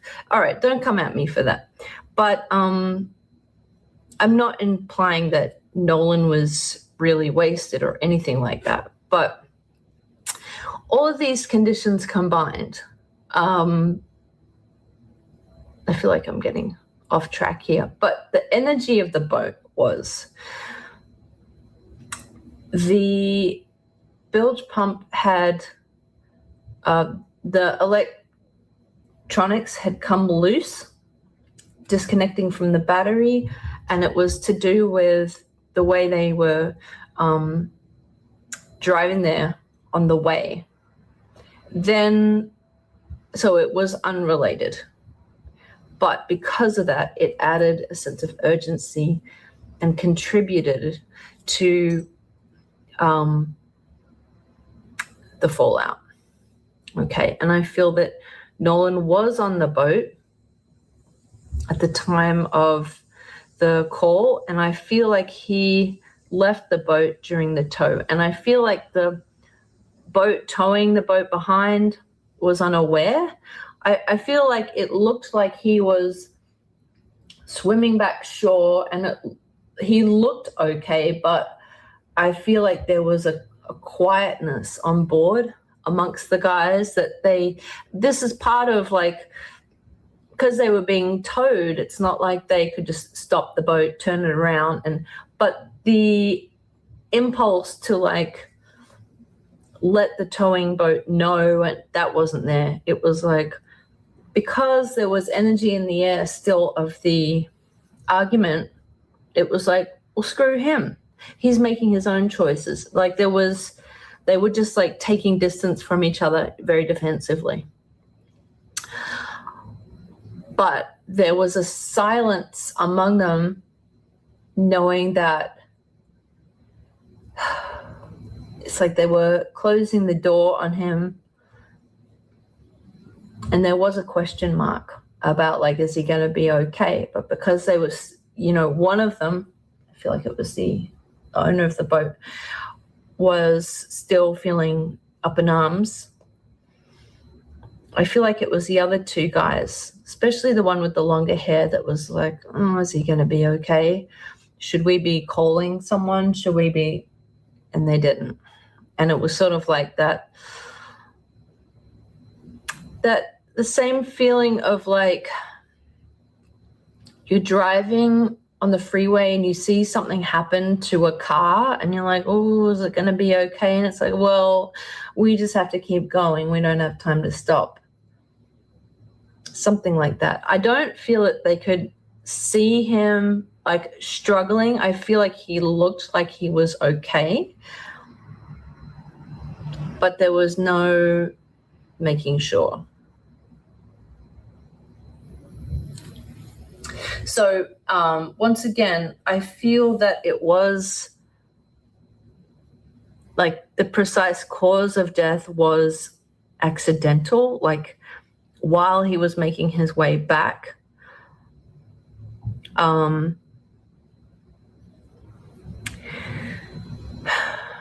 He was out of his depth. It was not as close as he thought it was. His body wasn't cooperating the way that it needed to, and that there was accidental drowning. But I feel like the real criminality was the neglect and the lack of care and the lack of following back. That's what I'm getting from looking at the boat. All right. Thank you for joining me on this journey. It is frustrating that there aren't more eyewitnesses coming forward, that there isn't more information. And I feel like this silence is a character in itself.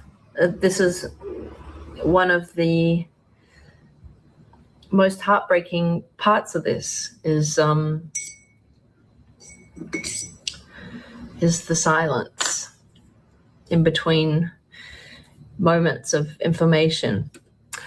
All right. And thank you guys for extending your I know, look, I'm not trying to be the news here. I'm trying to sort of join in processing the information and lack thereof information that we're getting, and do it in sort of an artful way, in a way that's coming from more of a energetic vantage point, and looking at it through that lens. So, yeah, this episode is just about the boat and whether that malfunction had something to do with an argument or something. No, it didn't. It was, negligence again. Like, I feel like the boat was taken on a few joyrides and it should have been checked on earlier.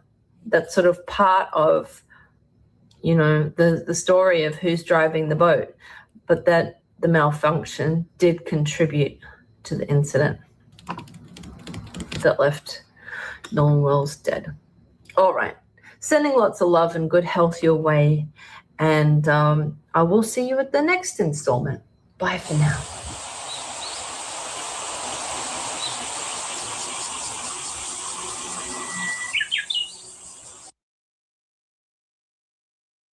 There. For starters, people should be speaking up for women when you have a man who might be cheating, whether he's cheating with a man or a woman, and bringing back STDs.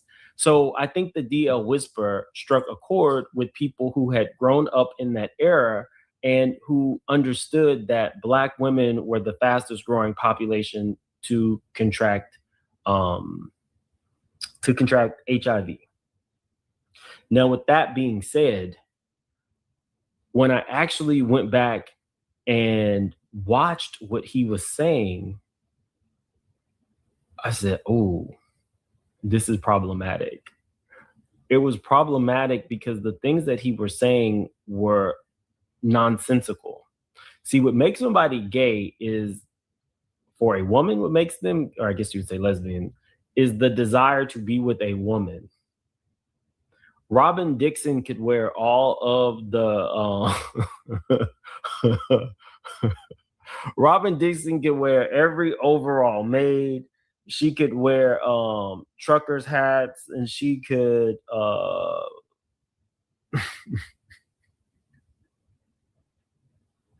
not say that. Robin Dixon can do whatever she wants, but if she doesn't actually want vagina, she's not gay. What he did was he fed into a lot of tropes. He fed into a fear, as opposed, and wrapped it in a package of, I'm here to help you. So then he made money off that. I found out that he had initially started his channel, or his movement, as somebody who was applauding the fact that he could be with DL men. Then it shifted. It was a grift, kind of like Candace Owens. Candace Owens used to hold symposiums to get Black people to be Republicans. That's not where the money's at now. Now it is, the money for her comes from Christian conservative morals. And she can stamp that on anything and repackage it. He spoke to a community that technically had been hurt by the DL man. That's non-negotiable. That happened. But then you started seeing it cause division between gay men and women. And it was like, how is nobody just speaking on this like openly? Nobody's actually just talking about this openly. Everything cannot be a social issue. But one issue with DL men was the fact that straight communities in the Black community vilified them in a way that you don't see necessarily in other communities, i.e. like the white gay American man. That wasn't it. How do I want to say this? It goes so deep. Black girls are sexualized at younger ages. We talk about this a lot when we talk about Black girls being sex trafficked at higher rates than other ethnicities. They are sexualized at an earlier age. Black men are seen as dominant, are seen as hypermasculine from even other races. So if you have somebody who is seen as feminine, all of a sudden they are an FAG, they are vilified in their community. So you have men who do not feel comfortable leading that life. So it doesn't make it right that you would bring an STD over to a woman. However, you have to talk about multiple things that make these things happen. And one of those things is how they are treated in their own community. So that's why they are DL. That's part of the reason why they are DL. No, that's not all. So I can understand why some people liked the DL Whisperer. However, when I started researching certain things, Joey says, I think if DL men were honest about who they are, there would be no issue. Yes, however, we have to talk about societal norms in the Black community. Because, I don't think there's a quote unquote DL Asian community, a DL white community. But the same way that Black women are, again, the same way that Black women are sexualized earlier, Black men are, I don't want to say forced into toxic masculinity, but I will tell you that when I had the conversation about Boosie, and I'm just going to speak freely because I can, because this is members only. When I had the conversation at a barbershop about Boosie paying an adult prostitute to sleep with his 12-year-old son and 12-year-old, 13-year-old nephews, multiple people said they don't see a problem with it. And I said, explain it to me how you don't see a problem with Boosie having his children molested and his brother and sister's children molested too. Because anytime you have an adult woman giving a child head, and that's their first sexual experience, and Boosie might potentially have been in the room because he said he saw and made sure it happened and he paid, you are not only molesting the child, but you are exposing the child to prostitution and a life where sex is transactional. And I said, well, how do you feel about Boosie and what he has to say about the feminization of the Black man? And those same people who did not have an issue with Boosie having his children molested and his nephews molested said, well, he's onto it. He has a point there. And I said, I'm not going to name your names, but I'm going to use this in a video. So yes, DL men don't necessarily live their lives outward, but we can't have a conversation about DL men without having a conversation about how the Black community actually views gayness. And it's a whole nother level when it comes to like trans people.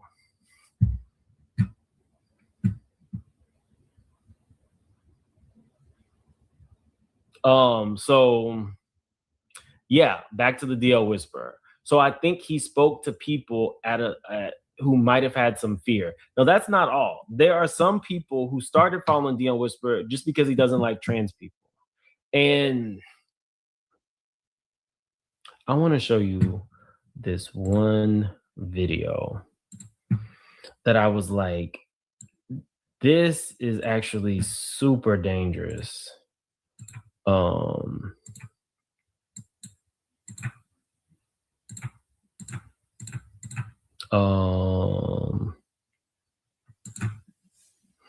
It is about the DL whisperer and a guy he did a video on. I had it pulled up, I thought.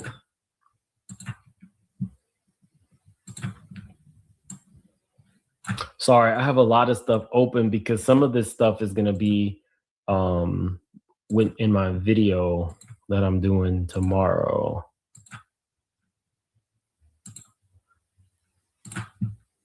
Okay, here we go. Okay. So the DL Whisperer, who has like hundreds of thousands of subscribers, he did a video on this guy. So what he would do is he would go to random men's pages and then use them as an example to say they were DL, even if he never had any interaction with them or had no idea who they are. Because just like Robin can wear as much flannel as she wants, a man could be feminine, but if that man does not actually want penis or pussy, he's not gay. Well, not gay in that sense, because EJ, we're not even going there. You guys get what I'm saying. You have to have a desire for somebody who has your parts, basically. He was trying to argue that any man who you could deem having any type of feminine quality is down low. And that's extremely dangerous rhetoric. So y'all know people that lie and get caught, they still keep the lie going because they can't believe they got caught. You know what I'm saying? But anyways, I just filed my police report for stalking and harassment online. Currently at the courthouse. I just left out of there. They said I tried to put a restraining order on myself, but they said it'd be best to hire an attorney because if I never dated the person or if they're not my blood, it's gonna be a lot harder to put the restraining order by myself. So I have to talk to my attorney about that. Cool. So I talked to my attorney about it. He said it's gonna be a little work, but we can get it done. So then I asked him about the CCC. Okay. So this dude, this is what would happen. He would see somebody online and decide, I'm gonna expose them. So this guy actually had messages from where the DL Whisperer had reached out to him, telling him, you know, kind of like hitting on him or whatever. And when he did not reply to the man, and this is all in his metadata, that's when he went on to basically try and out him and say that he was DL with no proof of this man being DL. That is extremely dangerous. And, I talked pretty openly about a time that I really, really, really effed up. I got a name wrong in my notes, and I thought that person was a Diddy escort. So I reported on that, and a reporter that I knew pulled me to the side and was like, hey, I have a friend who's an actor. His mom has been crying all weekend because she thinks that her son is a hoe. And I was like, why are you telling me? She was like, you reported on it. So I had to go back to my video, see that I had misspelled the name, and do a retraction because I really, really, really fucked up. Now, I didn't feel like there was ever a concern. I reached out to my attorney to see, what he could have done legally, and I knew I was fine there. But for me, it was just having that man's mom crying all weekend because of some shit that I did that took me out. So I reached out, I apologized, I did a correction. He reached back out to me and said that he was thankful. Sometimes you just mess up. But when you have proof that you tried to hit on somebody when they didn't respond, you told hundreds of thousands of people that they were down low. That's not okay. So when people are like, why is the DL Whisperer in jail? It's because of things like this. Now, I'm not saying T.S. Madison is perfect in this situation. I'm not saying that by far. But when I actually did my own research and I saw that this was the kind of stuff that he was doing, I'm like, that's horrible. Somebody said, okay, Tiffany said, what the DL Whisperer was doing didn't have anything to do with trans people. Okay, so let me tell you how that came about. So there was really no interaction between the DL Whisperer and T.S. Madison initially. There was an interview where T.S. Madison basically pulled an EJ, and she told Nene that Nene should be comfortable dating gay men, and that whole thing of people living on not a scale. What is it called? Like there what's it called? The Kinsey, where sexuality is more fluid, and Nene was adamant about not wanting to be with a man who would want to be with her. And then T.S. Madison was like, well, I don't date gay men. And that set like the world on fire. I do have an issue when people say things like that. First off, I do think that trans people are a marginalized community. However, it's okay for Nene not to be interested in dating a man who would want T.S. Madison. That's perfectly fine. There are, I guess, some people who are more sexually fluid. There's some people who are gay. There's some people who are trans. There's some people who are lesbian. There's some people who, might just be EJ. There's people, there's non-binary people. There's all kinds of people. For a trans person to tell someone who is happily heterosexual that she should be comfortable dating somebody who is fluid is insane to me. It's insane to me because in these spaces, you want to have open, honest conversations. But when somebody's telling you, just like T.S. Madison says, I am a trans woman and this is what I date, it is absolutely fine for Nene to say, I'm a heterosexual woman and this is what I date. And I don't want to date anybody who wants to date you. That's fine to say.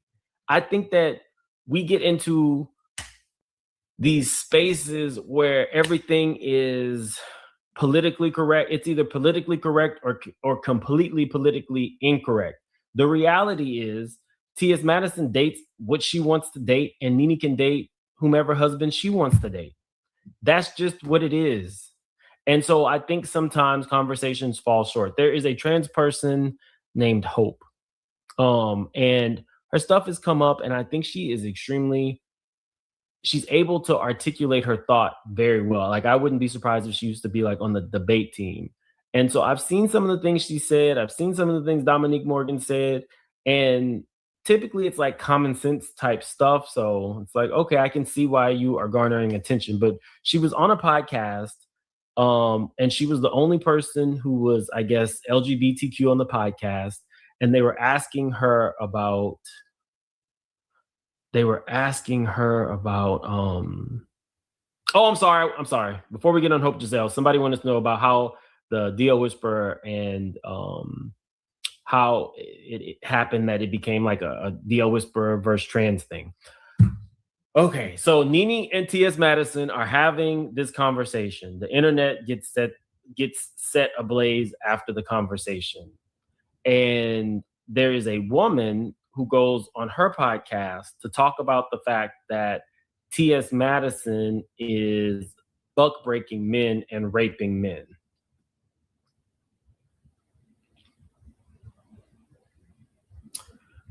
Now, this is not like new to anybody. T.S. Madison may not be your cup of tea, lady, but there were men paying T.S. Madison to do whatever she did when she was in sex work. I don't think that rape is involved. And so because that woman used the word rape, then T.S. Madison responded to her. After T.S. Madison responded to her, then the Dio Whisperer said online, well, I'm going to defend you. And then that's when he started going in with T.S. Madison. Now, I'm not a big person of going back and forth online in response to either of those things, but it started to get ugly. Now, T.S. Madison has done some shit to him. A content creator named Conscious TV actually read all of the court documents. And they asked T.S. Madison about reading the Dio Whisperer's credit report online. So they were going back and forth. But I think it got really real between the Dio Whisperer and T.S. Madison when T.S. Madison online started talking about the Dio Whisperer being in debt. Never mentioned his name, but listed off actual dollar amounts, like $60,000, I think, for a regular Tesla. Like one of those Teslas you can get for like 25, maybe 30, because allegedly the Dio Whisperer had bad credit. He paid $60,000 for a Tesla. Now, that was embarrassing to him. And he started going on Twitter Spaces, I believe, and saying things like he wanted all trannies dead. He wanted to see her. He wanted to kill her. And this would be like multiple tangents. So every time he would go on a tangent where he threatened her life or threatened, her mom's life or whatever, T.S. Madison had an attorney getting all of the metadata and recording it. So when people think like he went to jail just for T.S. Madison, no, it's terroristic threats.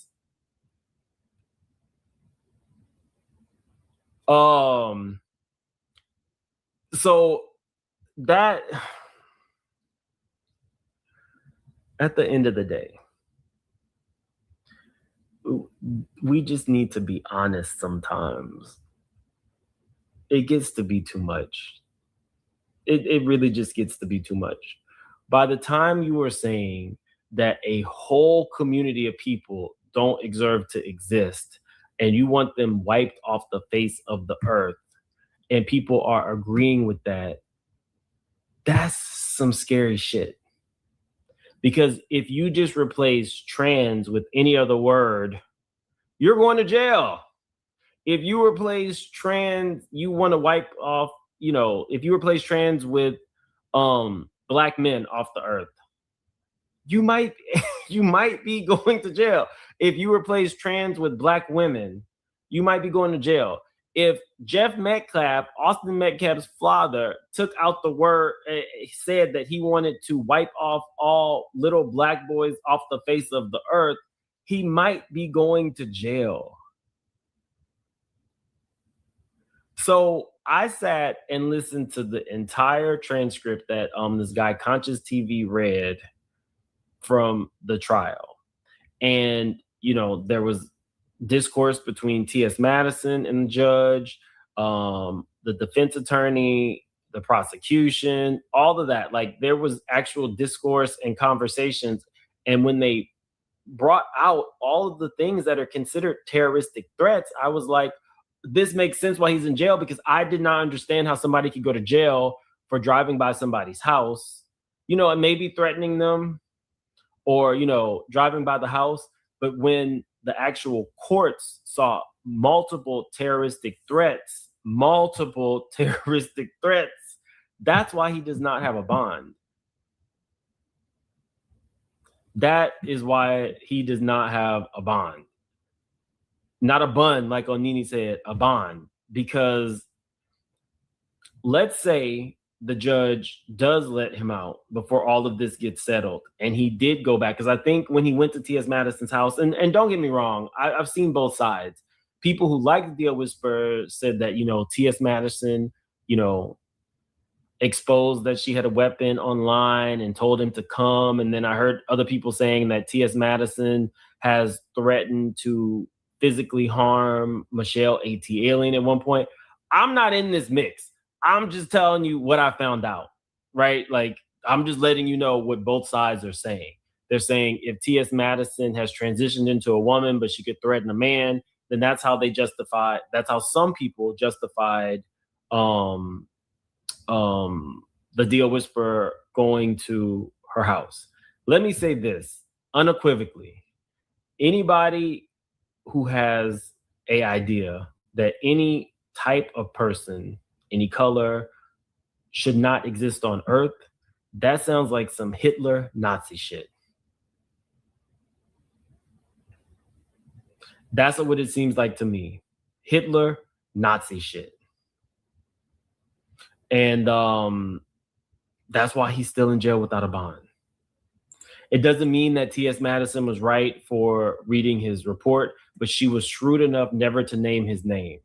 Because she never named his name, and there is nothing to show that she actually ran his credit report, then when they're talking about it and could even show the tape in court of her reading, reading what the line items were and the debts were, it's still not enough to consider it breaking a crime. Is it wrong to read somebody's credit report? Absolutely. It's actually illegal if you pull it and read it. Madison is shrewd enough. She's been in enough fights with Kaya and Tasha K and everybody else. Like, a lot of these people are extremely shrewd. Tasha, Michelle, T.S. Madison. The only person who was not shrewd is the Deal Whisperer, because he's in prison or he's in jail. Yeah, and they also said that T.S. Madison, I think Michelle A.T. Alien had done a video where she said that T.S. Madison had doxed her in the past, and she had a restraining order against T.S. Madison as well. Like, there's no love lost between T.S. Madison, Tasha K, and Michelle. But I'm just giving y'all the whole synopsis. And it was a lot. So on to Dominique. So I wasn't really too familiar with Dominique Morgan. You guys can put in the chat. A lot of people like her. She is, what I found out, is a trans advocate who transitioned about 5 years ago. And prior to that, she was an ex-felon who made something of herself, was giving TED Talks. TS put Michelle's phone number and other info online. Oh, well, there you have it. I wasn't really too familiar with Dominique Morgan. Much like Hope, that we'll talk about in a second, Dominique Morgan is very well received. I did not know anything about this lady. It was like she just came out of the blue. I didn't know about her, but she's a big deal in the trans community. So when it came out that she had stole $100,000 and the DL Whisperer had said she was going to jail, and she made comments like she'll be underneath the jail before she ever goes to jail again, and denied everything, come to find out she was put in jail for like 30 days recently. She's now out. So the DL Whisperer was right about that. So then people came out and said, like, everybody had difference of opinions. So I reached out to a trans advocate and got like the real. And this person said that Dominique Morgan is the real deal. Dominique Morgan has put blood, sweat, and tears into helping the trans community and the LGBTQ community, and that she is a beast at nonprofits. And then, I heard other things that recently, went public about how she had paid for another girl's breasts and stuff like that. Well, Dominique went to jail. And Dominique, good evening, Princess Sheba. Dominique went to jail, and there was a lot of confusion about it. As I understand it, as it relates to the DL Whisperer, he wasn't wrong. Now that all the receipts have come out, let me start here. People are up in arms because Dominique Morgan did something wrong and the trans community did not turn their back on her. What I say to that is, oftentimes when you like somebody and you feel like they've done something well and they have a slip up, most times you won't. Whether that's Dominique Morgan, whether that's Jamal Bryant still leading the church while he's having oops babies and avoiding to pay child support. I will be tuned in to Tasha K talking to the massage therapist who got pregnant from Jamal on the first night where she was his massage therapist. Tasha K is releasing that on Father's Day because it's Tasha K.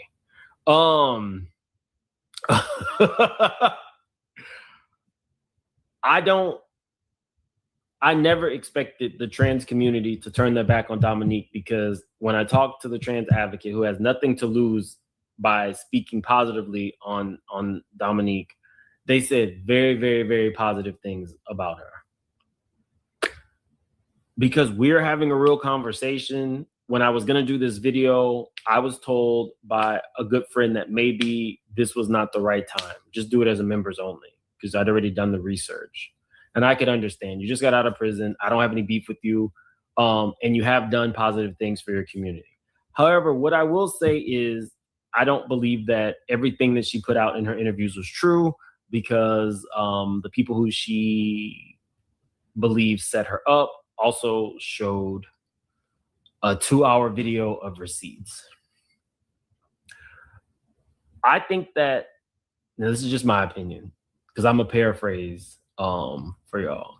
I don't think that Dominique Morgan was completely truthful.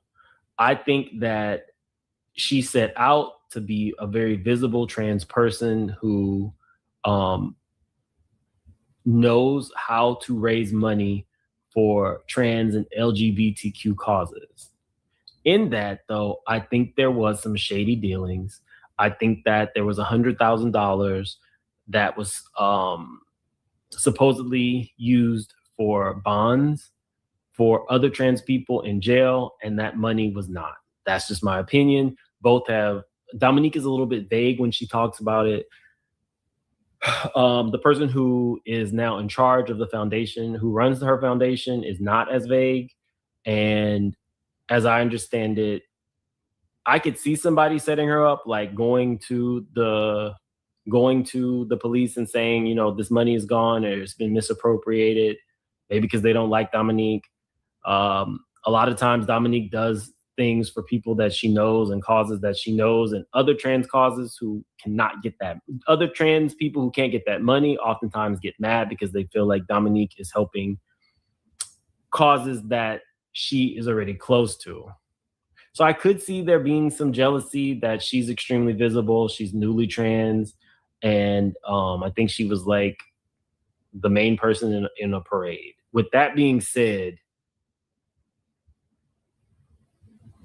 when I watched her interview that she gave after she got out of prison with T.S. Madison, because she was in Rikers, y'all.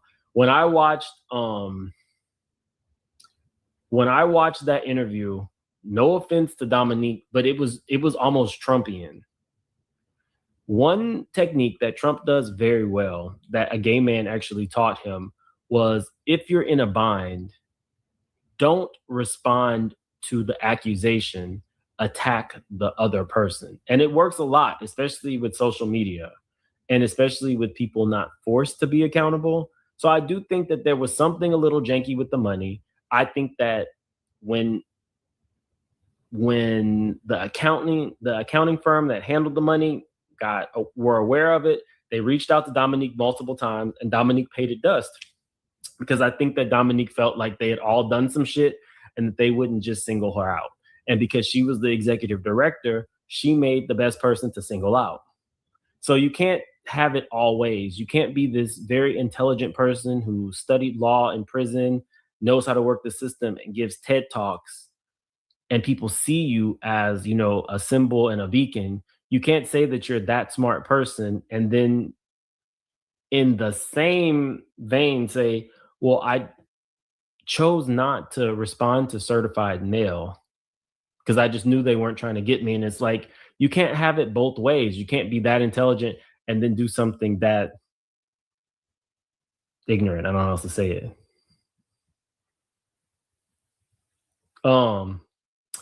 Prince Sheba said, how many people misappropriate funds and line their own pockets? Brett Favre and the governor to this day haven't been held accountable. Well, that's why I understand that the trans community didn't turn on her, because we live in a day and age where Trump has succeeded. You have the leader of the House of Representatives saying, congressional people should be able to do insider trading. That's like a thing now. So in this world, when you have Dominique at $100,000, some of the shit is funny. Like Dominique was talking about a closet. Anytime that the feds or whomever feel like you stole or you've commingled money, they then have the opportunity to say that whatever charges they see that you have made was with that money. That's what commingling is. So they can say anything. That's why they could say whatever they wanted about Diddy. Oh, he did this, he did that. Because if you've commingled money, when you do the press release, you can say anything was spent with that money. So this thing about the closet, the funniest thing was a $19,000 closet. Then Dominique came out and said, I did not customize a $19,000 closet. I customized a $27,000 closet. And I'm like, whoa, like a $27,000 closet is like mansion level. You can do a whole kitchen for $30,000. Then the lady from Dominique's like nemesis from the Okra Project came out and said that was in a rental house. And I said, I know you fucking lying. Dominique Morgan, did you take $27,000 and upgrade a closet in a rental house? Is that what? That was the funniest thing to me. That was the funniest thing. And now, there are so many like trans advocates channels in like my algorithm because I was researching this. And Dominique is a person who comes online every day and talks about things that are socially conscious, how to better the world, and specifically talks about people who are doing wrong. So when people say, she shouldn't have to be held accountable, or I'm not really trying to go there, it's a little janky, because if you are seen as a voice and your daily content is socially conscious and your daily content is condemning bad behaviors of other people, and you never really come out and say, hey, I fucked up this time, but I've done so much great things, then that is where people can kind of latch on. um do I think that people who don't like her and and some people who just don't like trans people altogether, do I think that they want to have an aha moment where you failed, you fucked up, you're already a felon? Absolutely. But I think two things can be true at the same time. I don't know Dominique like that. I've just recently started seeing her content. I talked to somebody who spoke very highly of her, but when all of the dust settles and I see you like attacking those people as opposed to actually saying, I actually did mess up, it does lend itself to the thought that you don't feel like you have to technically be accountable. If you talk to somebody who supports Dominique, they would say, well, she already served her time. But it's like, don't say anything. Don't lie. She said that she didn't have to pay restitution. That's not the truth. The truth is, she said, I think in the interview with T.S. Madison, which is now down. I don't know why T.S. Madison took the interview down, but she had said something like, if I make like $1 billion in the next few years, I have to pay restitution. Other than that, I don't. And then they came out, the Okra Project people came out and said that's not true. They have a hearing to determine what the restitution is going to be in like a month or two. So it's like, continue doing good for your community. But if something like this happens, everybody's not against you. A lot of people don't even know who you are. And when you are honest about a situation, or completely honest, it goes a long way for people who don't have any like bias towards you. After the advocate told me all the positive things she does for her community, it's like, okay, well, she's doing the damn thing. But this was a fuck up. Excuse my language, guys. It was. The starter house. Okay, so I heard about the starter house stuff too. T.S. Madison has a starter house. They're saying that there's only one person in the starter house. There's actually been one person in the starter house for a long time. As I understand it, some people were saying that they just got one person in as there was negative publicity. No, somebody had already been in the starter house getting help from the services of the starter house, but did not want to be the face of it. And just recently, got her shit together and is now comfortable saying, I'm here. But, I think a lot of times people are already on whatever side they want. And so, you like who you like. Sometimes you just don't like certain people. Not everybody likes me. It is what it is. I've not heard that. I'm also not like in that world. I don't know T.S. Madison. I don't know Dominique. They have like their own. Well, actually, I would say Dominique and TS are in their own world because they are like celebrity trans people. This is not like. I feel like Gabor. Can we talk? I'm from the South, and in the 2000s, if you saw a trans person, more often than not, they were ostracized, ridiculed. Let me tell you a personal story. This might help.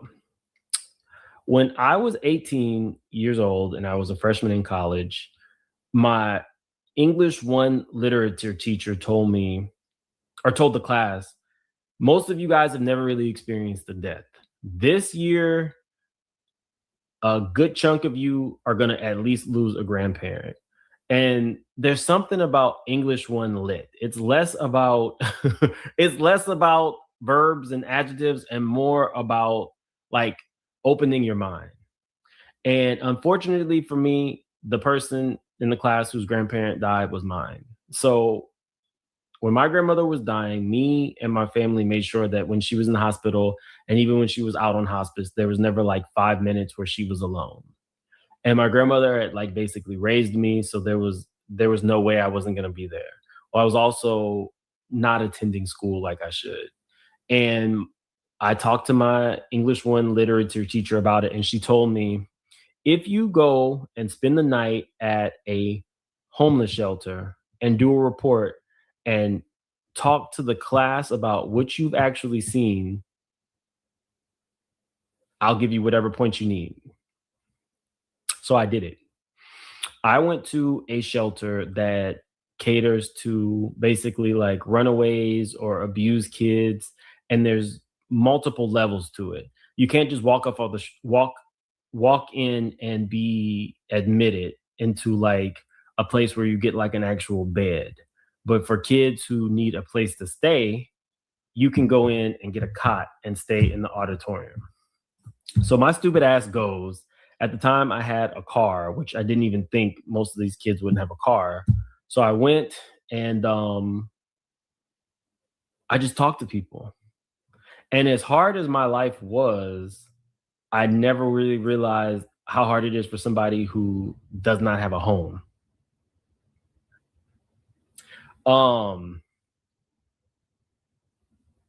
And so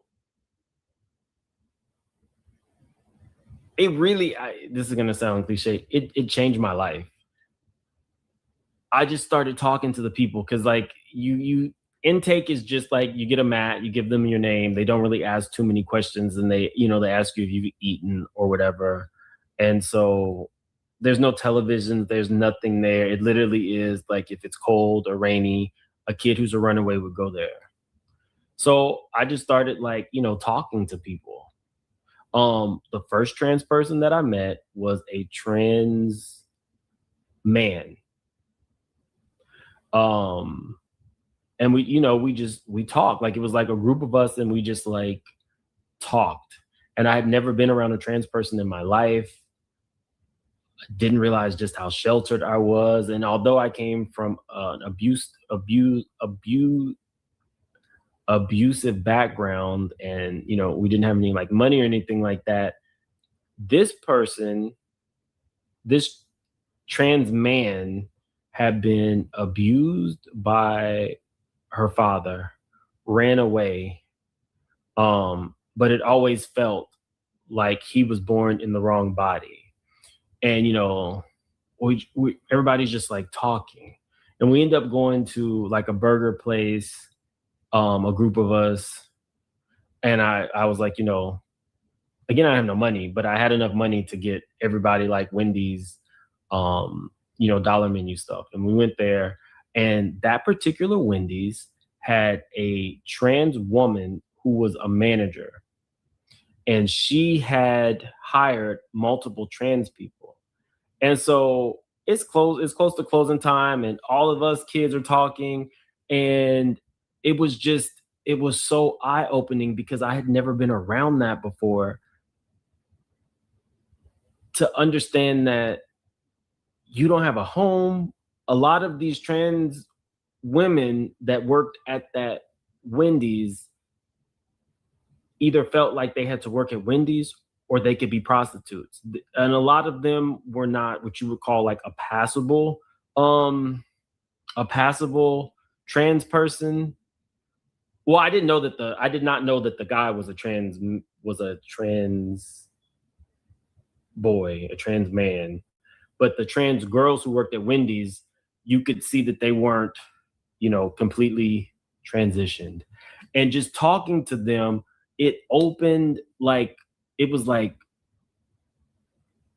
I'm sitting here thinking about like, if I'm in the right major and my grandmother dying, and y'all are thinking of not having any family at all, and your two options are like fast food or prostitution.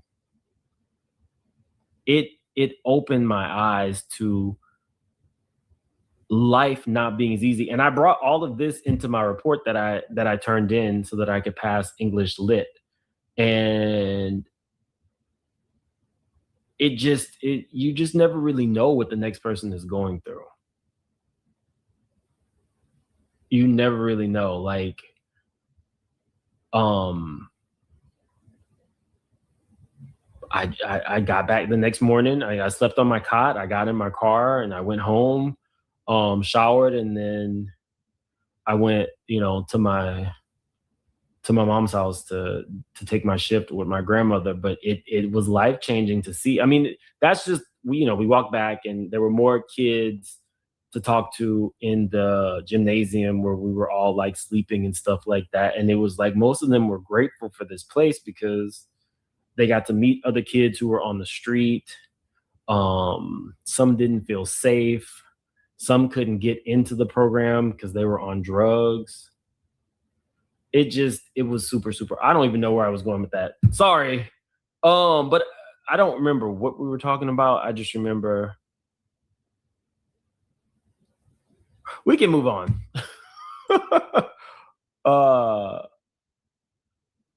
Annette, you are super appreciated in my book. Thank you so much.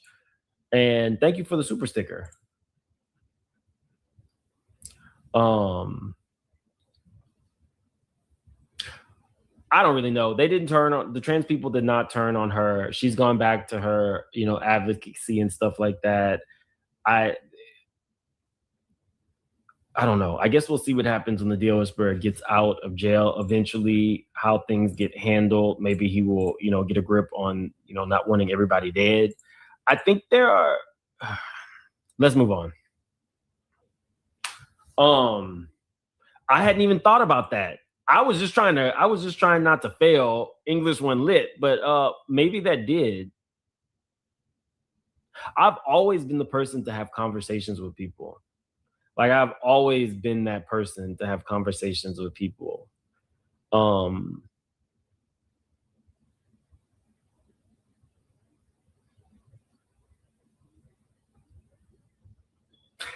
That might also be why I have so much like erroneous information on people.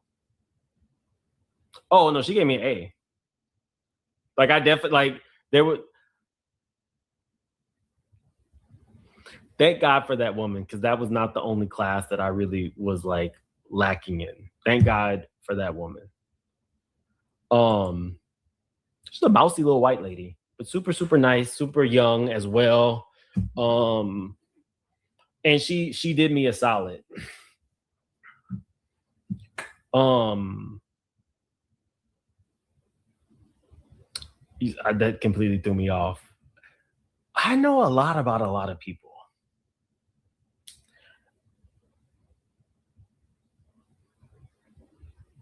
Sometimes it's a little scary.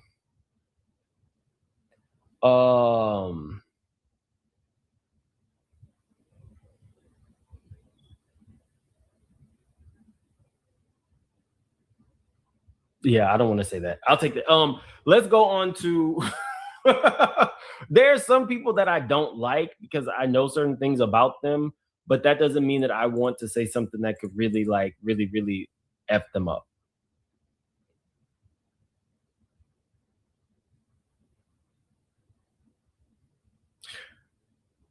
I guess this is a members only. There's a rapper who I have heard some things about in relation to a younger current female rapper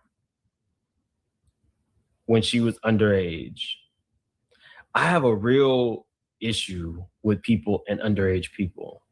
I know some things about that rapper's personal life as it pertains to them also dealing with trans people. And sometimes when I'm reporting on them, it takes everything in me not to just say everything I know about them solely based on the fact that I don't like what you did with that underage current female rapper who at the time she was underage was a stripper and you had her on tour with you. There, like, that's what I was talking about a little bit earlier about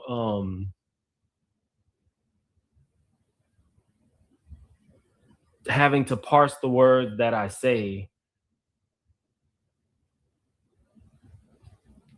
No, it ain't Boosie. If it was Boosie, I would have said it. It's not Boosie.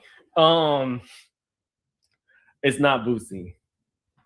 But those are the kind of things that I have to parse what I'm saying, not to like put that out there.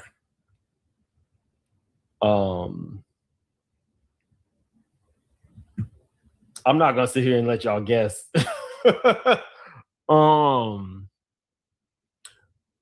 In a separate incident, something separate. If Black China ever, this is not what I was talking about just now, but if Black China ever really wanted to come out and like expose people, she would be a good one to do it. Because when she was stripping underage, there was a lot of access that she had to a lot of people who she could take down if she ever just wanted to write a Corinne Steffens kind of book. But China is not who I was talking about a minute ago. What all did I put that we were talking about? I guess we could talk about what's been going on with me. I don't know if any of you guys are also in therapy, but therapy has really been like a lifesaver for me. I am a high functioning person. So because there are things that I can still do that are work related at a time where it's really not a good time for me or I'm depressed, oftentimes people think that my life, you know, goes on without a hitch or I don't have any problems. And it's really just not the case.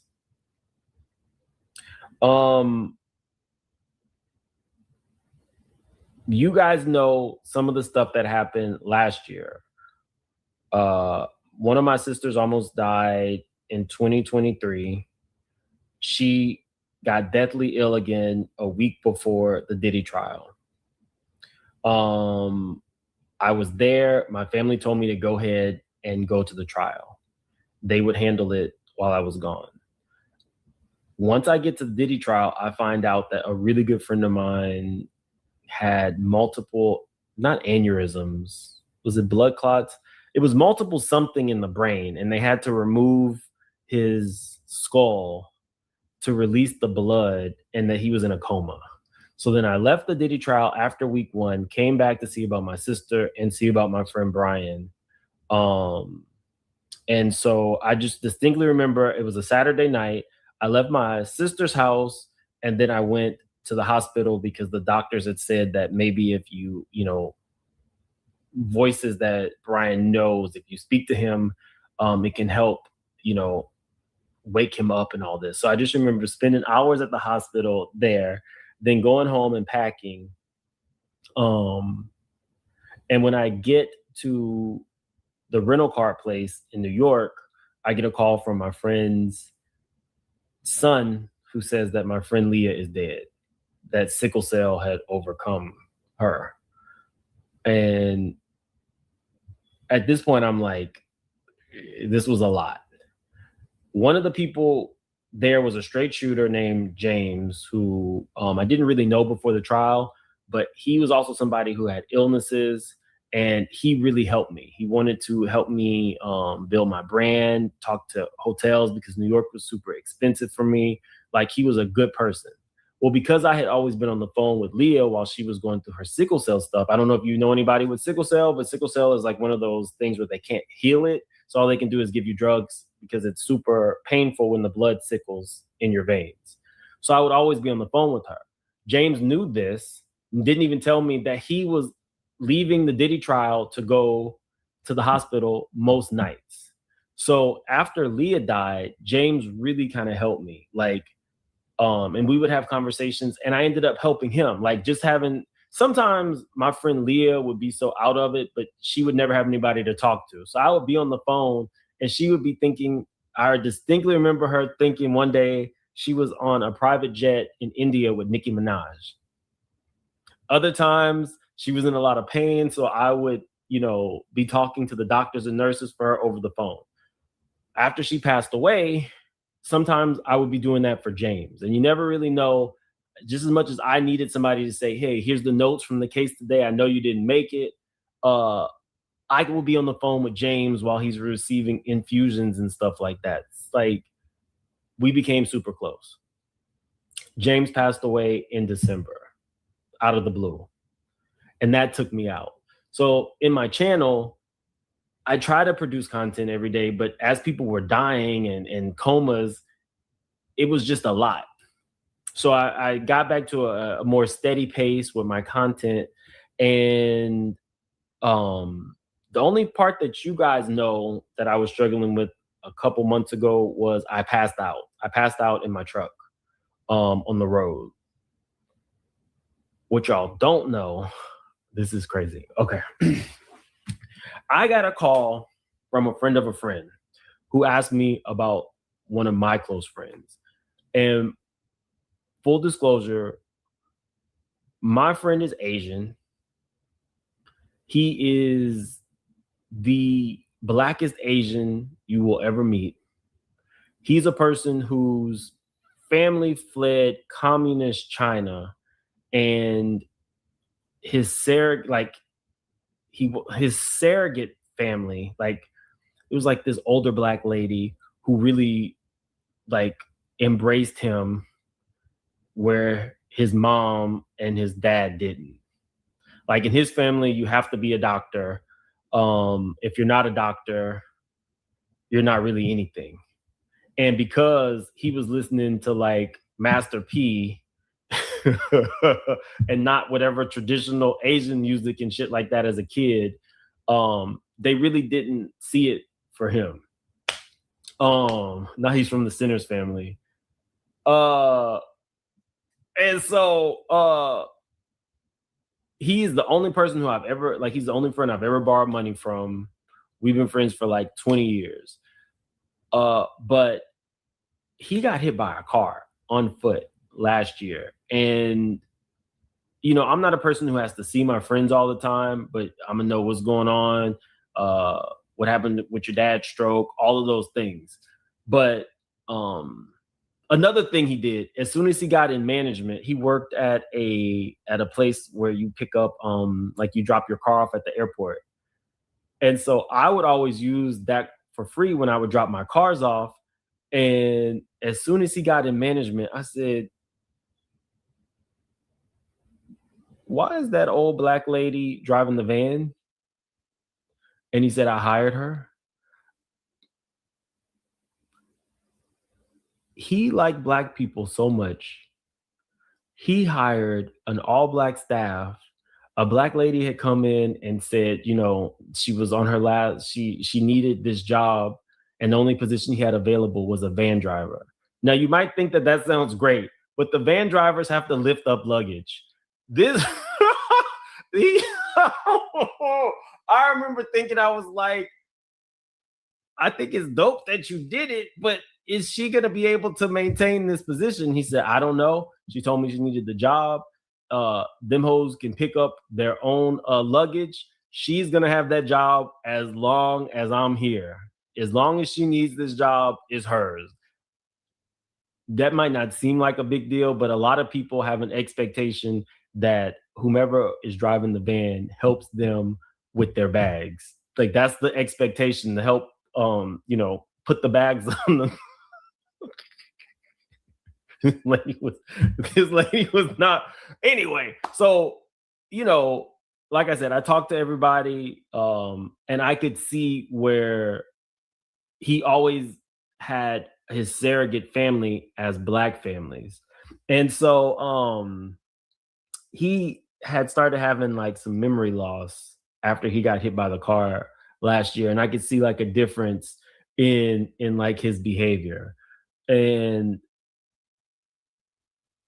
I get a call from a friend of a friend who's basically saying, you know, I haven't talked to him for a minute. And I was like, why are you telling me? I said, well, his birthday is coming up. I'll just, you know, tell him to give you a call. You can't. I said, why? He's been evicted. Now, I was about to say this nigga. This dude is Asian. It's one thing he's going to do is pay his bills. I was like, what do you mean he's been evicted? He's been evicted. Where's the car? The car is still at the house. Okay. Where's the dog? Euthanized.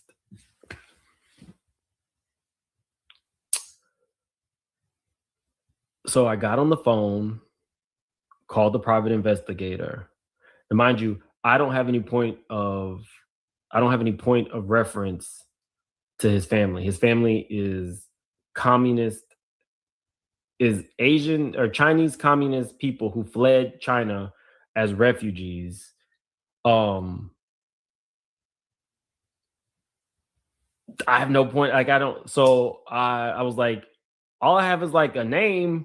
Can you find the parents? Found the parents.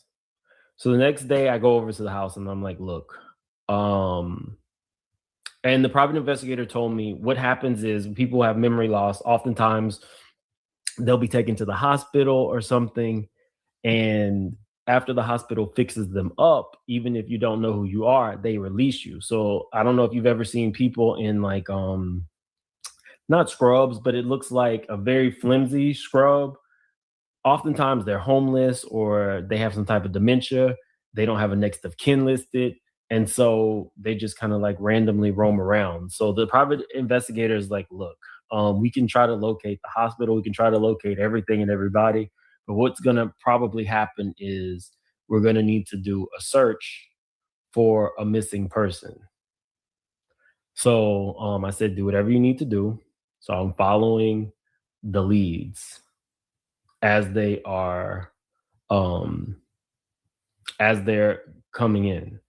I go and I talk to the dad. Dad doesn't speak much English. I'm like, please give my number and name to your more Americanized son, and I can let you know what I found.